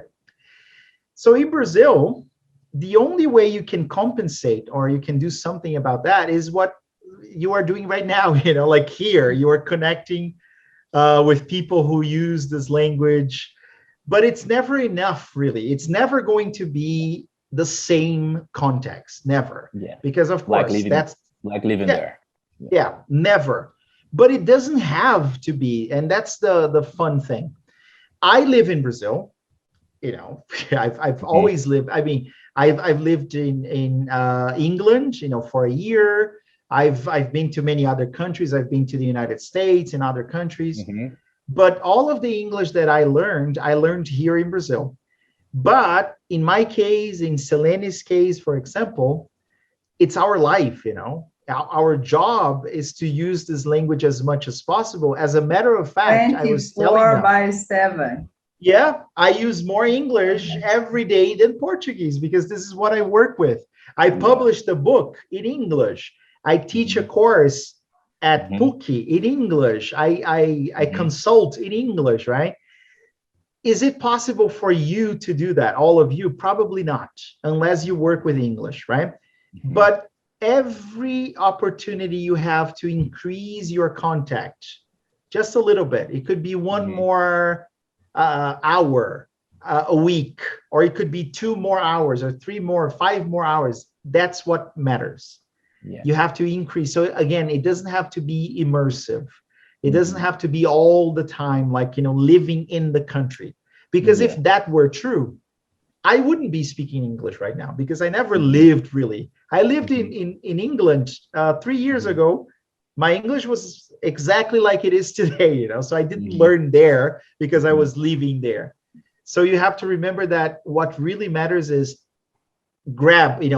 take the opportunities to use your English, as many as possible. Yeah, I agree with you, but I know that living here in Brazil, you have 2 components, two big problems in my point of view.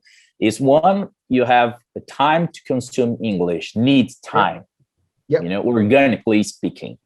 In the other side, you have the threats of English, And most of people decided to, okay, I'm studying here 1 year, I'm not using English. Let's stop it. They stop. They give up. They give up. So that's the problem. Nowadays, English is not one thing that I'm using in my day.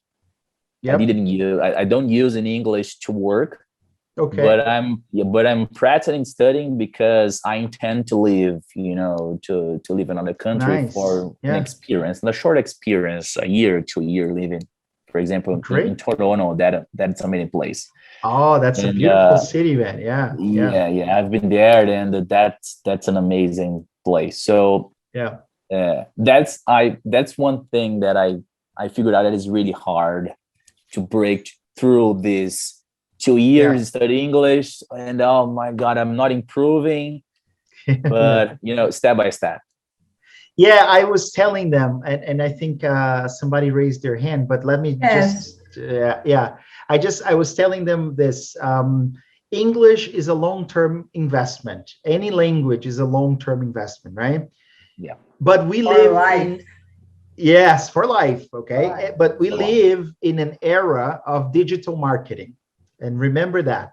So those people who sell on Instagram, on YouTube, on Facebook, or whatever, the idea that you can learn English in a year or in 6 months or in 2 years, they're not telling you the entire truth, okay? Yeah. Because it doesn't happen like that. And we are not saying that because we're saying that because it's documented, it's studied, by experts. Cambridge University is 1,000 years old, okay? They make the language certificate, the proficiency exams of English speakers all over the world. And they say that it will take around, and it could be anywhere from 5 to 7.5 years for you to learn. But if you study in a course and you study like 3 to 5 hours a week, right? If you add to those hours, then you can go faster. Sure. Yeah. But think about this, it's very much like going to the gym. It's very much like being on a diet. It's very much like playing soccer. So if you think about those kids, Ronaldo, or who started playing soccer when they were very, very young, and they got to the highest peak of their performance, and they played World Cups and they played Olympic Games. That's like the highest peak of English. Like, like we can talk in English about anything, right? Can give courses in English. But the moment you stop, you start going back. I mean, so it's like Ronaldo retired. He didn't play anymore. I'm just giving you an example here. So basically what I'm saying is, I know this is hard to listen sometimes because the media and everybody sells the idea that English is a package that you buy. It has a beginning and an end. After I'm done, I don't have to do it anymore. I do like a couple of years, I have it. No, you have to use it for the rest of your life. It's not, because it's not like driving or like riding a bike, that you never forget. It's so much more complex than that. You have to keep using for a long time, right? So that's why I think you're right. if you are living in another country and you have the opportunity to use all the time, every day, of course, you're going to make more progress, right? You're gonna make more progress faster. Mm-hmm. But you can do that here. You just have to, like we are doing here, you know, find the people who want to talk to you, you know, to use English, and then use that opportunity to practice, right? Join Clube Poliglota, right? Yes. Visit the teachers of Instagram. Join CPP. Let's hear from Ana Paula. Yes, Ana Paula. Yeah, I have a question. I don't know if I read a little later. I'm sorry, a little late. No problem. Go ahead. I was working, and the thing is, I don't know if you talked about that. Yep. I speak English, Portuguese, and I'm learning Spanish right now. Okay. And there is something I can go from English to Portuguese, like no problems whatsoever. Yeah. But when I have to speak in Spanish, I don't know what happens. I don't think in Portuguese, I think in English. I would like to understand why. Yeah, this is an interesting question. There is, you know, a long time ago, people thought that languages were stored in different areas in the brain. So if you have Portuguese is your first language, so you have I don't know, a very big area in the brain where you have Portuguese, and then English is in a different area, and then Spanish is in a different area. That it doesn't work like that. Okay, languages, they kind of stay together.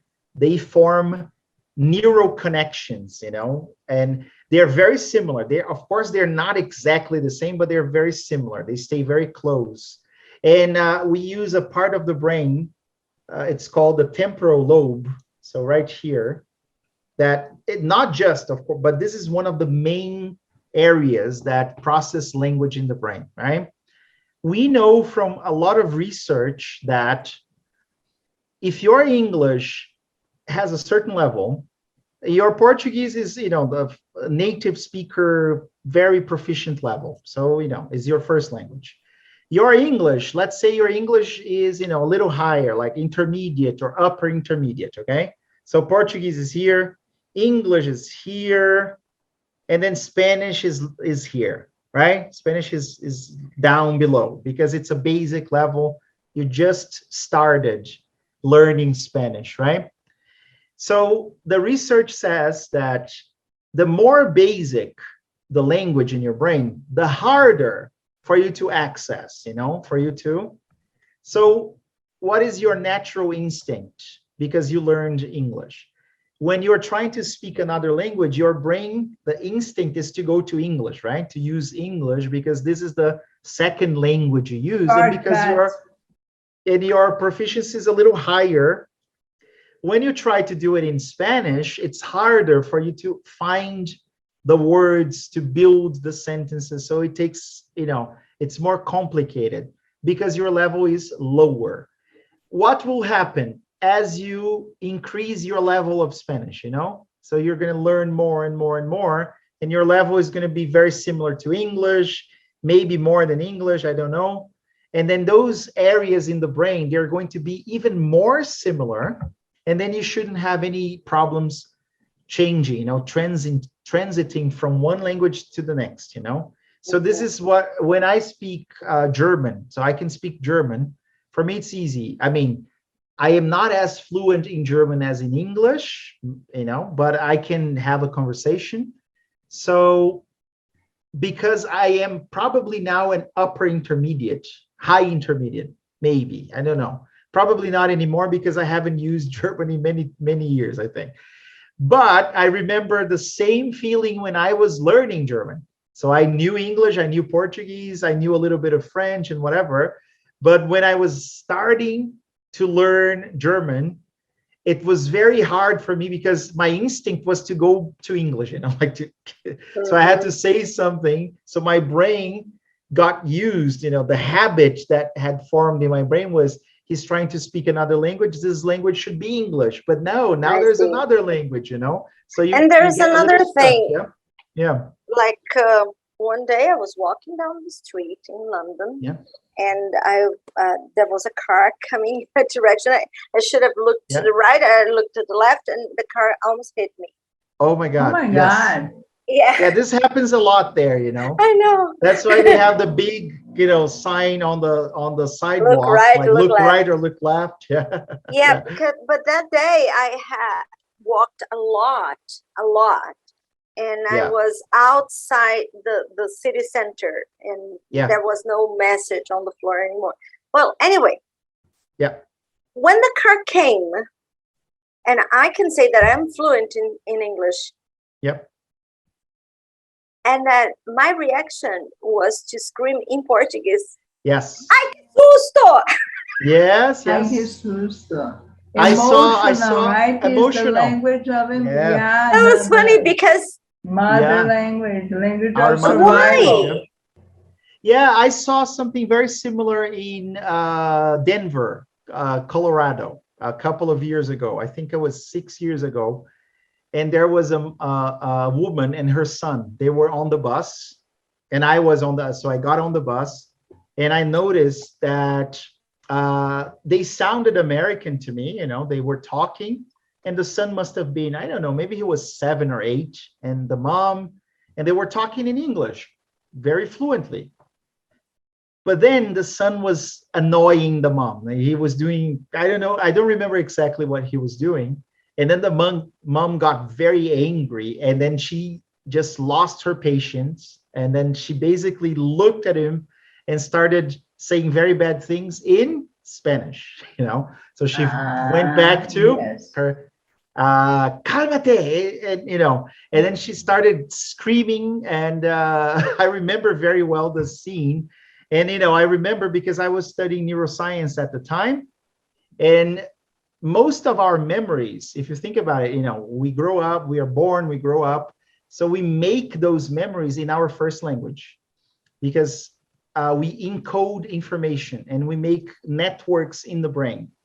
Like, you know, we have neurons, and the neurons, they get together, they form synapses. And then there are huge networks all over the brain, you know, like wires really. And they are formed because we live those experiences using our first language, because that's the only language we have, right? When we are going through those experiences. So when we have a very strong emotional state, the tendency is to go back to how we made those memories, you know, how we encoded those memories. And that's in our mother tongue, right? Like I had been there for a month, so I was not thinking in Portuguese. I didn't have a single person to use Portuguese with Sure. you know, talk. No, I was using English all the time. Yep. And why?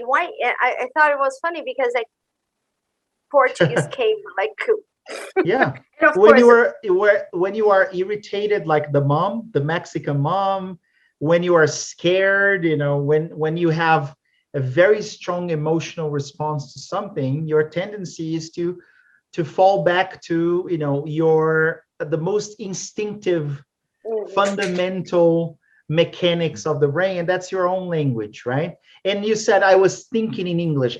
As a matter of fact, we don't think in languages. If you know, and this is something that people say, especially when they want to sell courses and everything, like, você tem que pensar em inglês, right? So you got to think in English.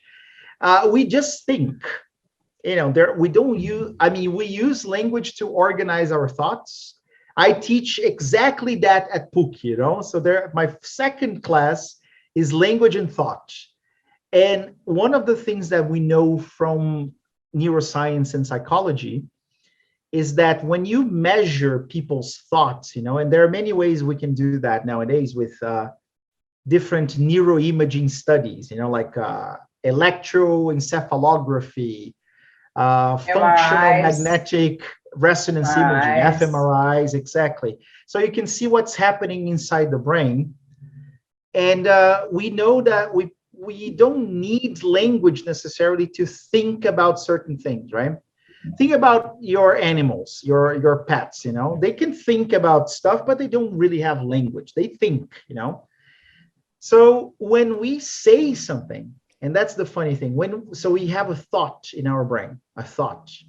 When we express that thought, we are going to choose one language or the other. So our language is, let's say, the dress, you know, that we put on our thought when we express our thought, right? So that's why you cannot tell people to stop thinking in Portuguese. It's impossible, you know, you just think, you don't think in Portuguese, you think. When you say something, if you know Portuguese, you will use Portuguese to say your thoughts. If you know Portuguese and English, you will select one of those two languages and you will express your thought, right? But of course, when you are in London for many years or for a couple of months, or, you know, most of your thoughts are going to be expressed in English because you were there, right? So you're thinking, but the way you deliver your thoughts is English. And then, of course, this is going to help you advance faster, right? Yeah. It's something like, my opinion, I think that is something like native, you know, organically. Yeah. When you have a shock, for example, Exactly. or Reaction. the reaction, it's organic. So it's your organic. native, it's an instinct. It is, you know, native reaction is, okay, I'm Portuguese, so I will talk in Portuguese, I think. Yes. I think Pamela had raised her hand. Yeah, Pamela? Pamela, are you still with us? Yes, of course she is. Her name is André, yes. Celene, thank you for accepting me here. I need to leave this meeting. Yes. Are you with me? Hear me? Yes. Adriano wants to say goodbye. Yes. Hey, yeah, well, it was a pleasure. Thank you. Yeah, Thank you goodbye. That's here. A pleasure. I will take a shower, relax a little bit, and good.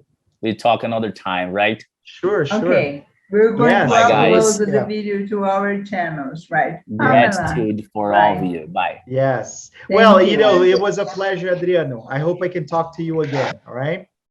Thank you very much, everybody. Yes. I think I have one more question. And okay. I was saving that. And then I really have to go, but yes, exactly. One more. What is the limit? What is the limit of acceptance when someone is speaking, right? And the way we can approach error correction. Because, you know, Ana Paula and I, we're volunteers. We teach basic one groups and pre-intermediate groups. And when we go to events, gatherings that speakers from other languages join and everybody wants to take part, how do you approach this error correction? You negotiate with people. How do you do that? Well, you know, I think it depends on the context. So if you are teaching in the classroom and students expect you to correct them, you have to basically differentiate between, is the task for accuracy or for fluency, right? So if it's you're correcting for accuracy, precision, you know, using the right word, the right structure, so you're going to do what we normally call on-the-spot correction more often. So they make a mistake, you stop there, and you go and you ask them to rephrase it, try again, or something like. But that interferes with fluency, because then you stop them many times. They're trying to make a sentence, they get something wrong, you stop, and you intervene, and then it takes a long time, and it's frustrating for a lot of students. Right? It doesn't flow. But if you are doing an activity for fluency, we normally do something called delayed correction, right? So you take notes, you listen to everybody, let them speak, and then you go to the board or you write something on a PowerPoint or whatever. But then the research is very clear. Most people will not remember that they made those mistakes. You know, when you use delayed correction, after a couple of minutes, they don't even remember, because normally we don't want to expose people. So you said, I don't know, maybe somebody said something like, I don't know, they said on I the can car. remember a mistake of mine that I will never forget in my life. I was in a meeting by that time. I was sitting at Pirelli, and it was a big meeting in São Tomar, you know, teachers of English, Italian, and Portuguese. And then in the middle of the meeting, there was something, and I came up with option. Okay. My like coordinator, okay. my coordinator, naturally, because sometimes the on-spot correction happens without you thinking of it, right? Yes. It's automatic sometimes. Yep. And of course, corrected option, right? Yes. And I felt that I would die and be buried.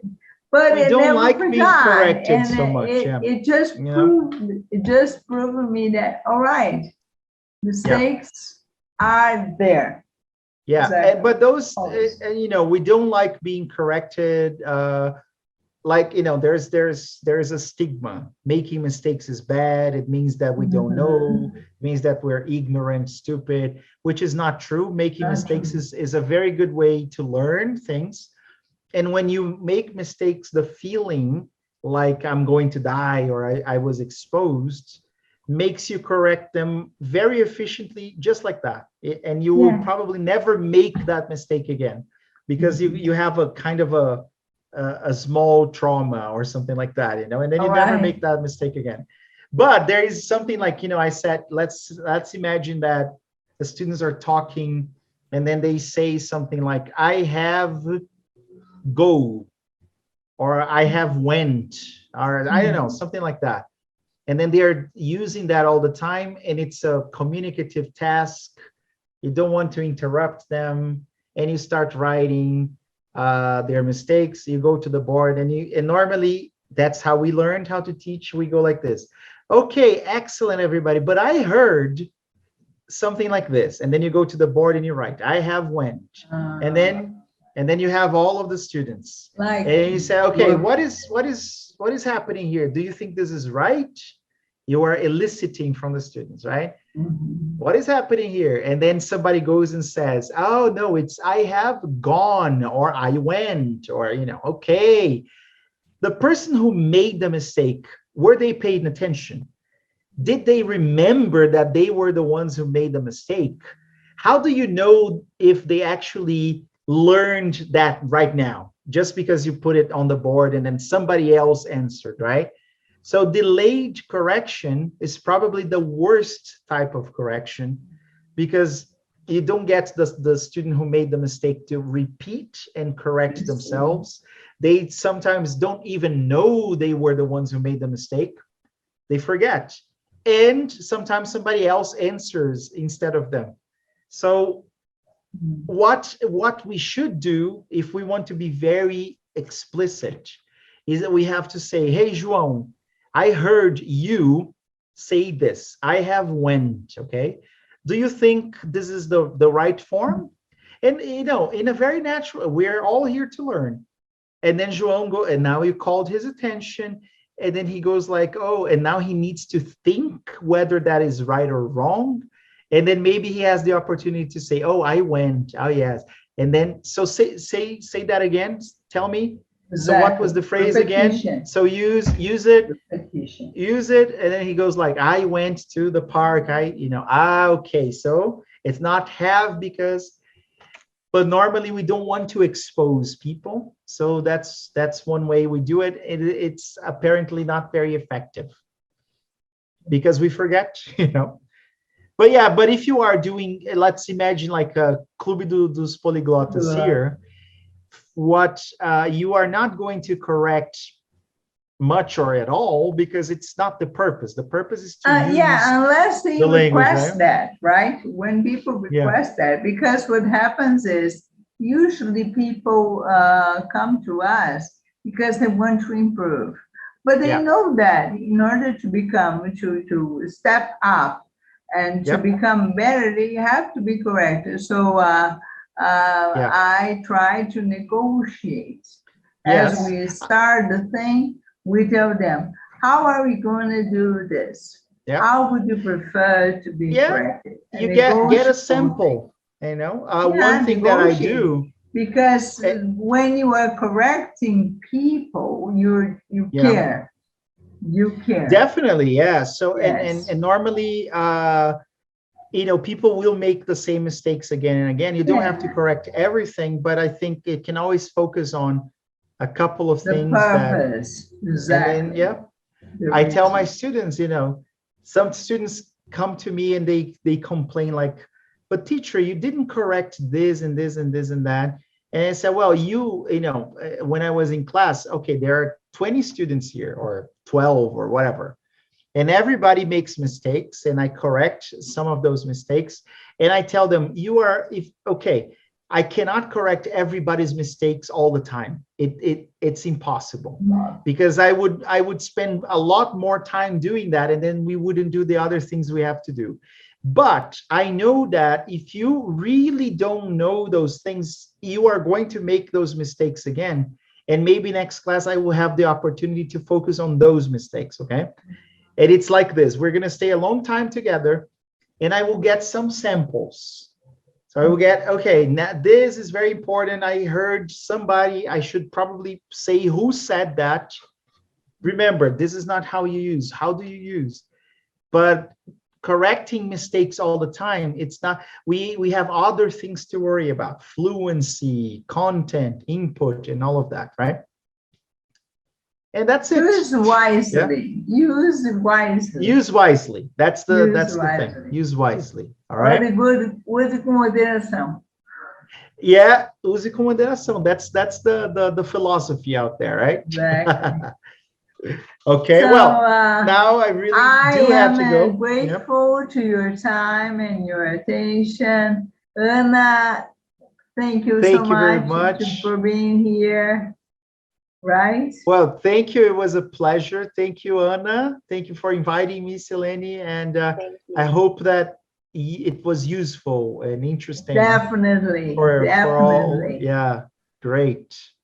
Okay. So good night, thank you everyone. very much. Good night. Take care. Bye-bye. Yes. Bye. Till next time.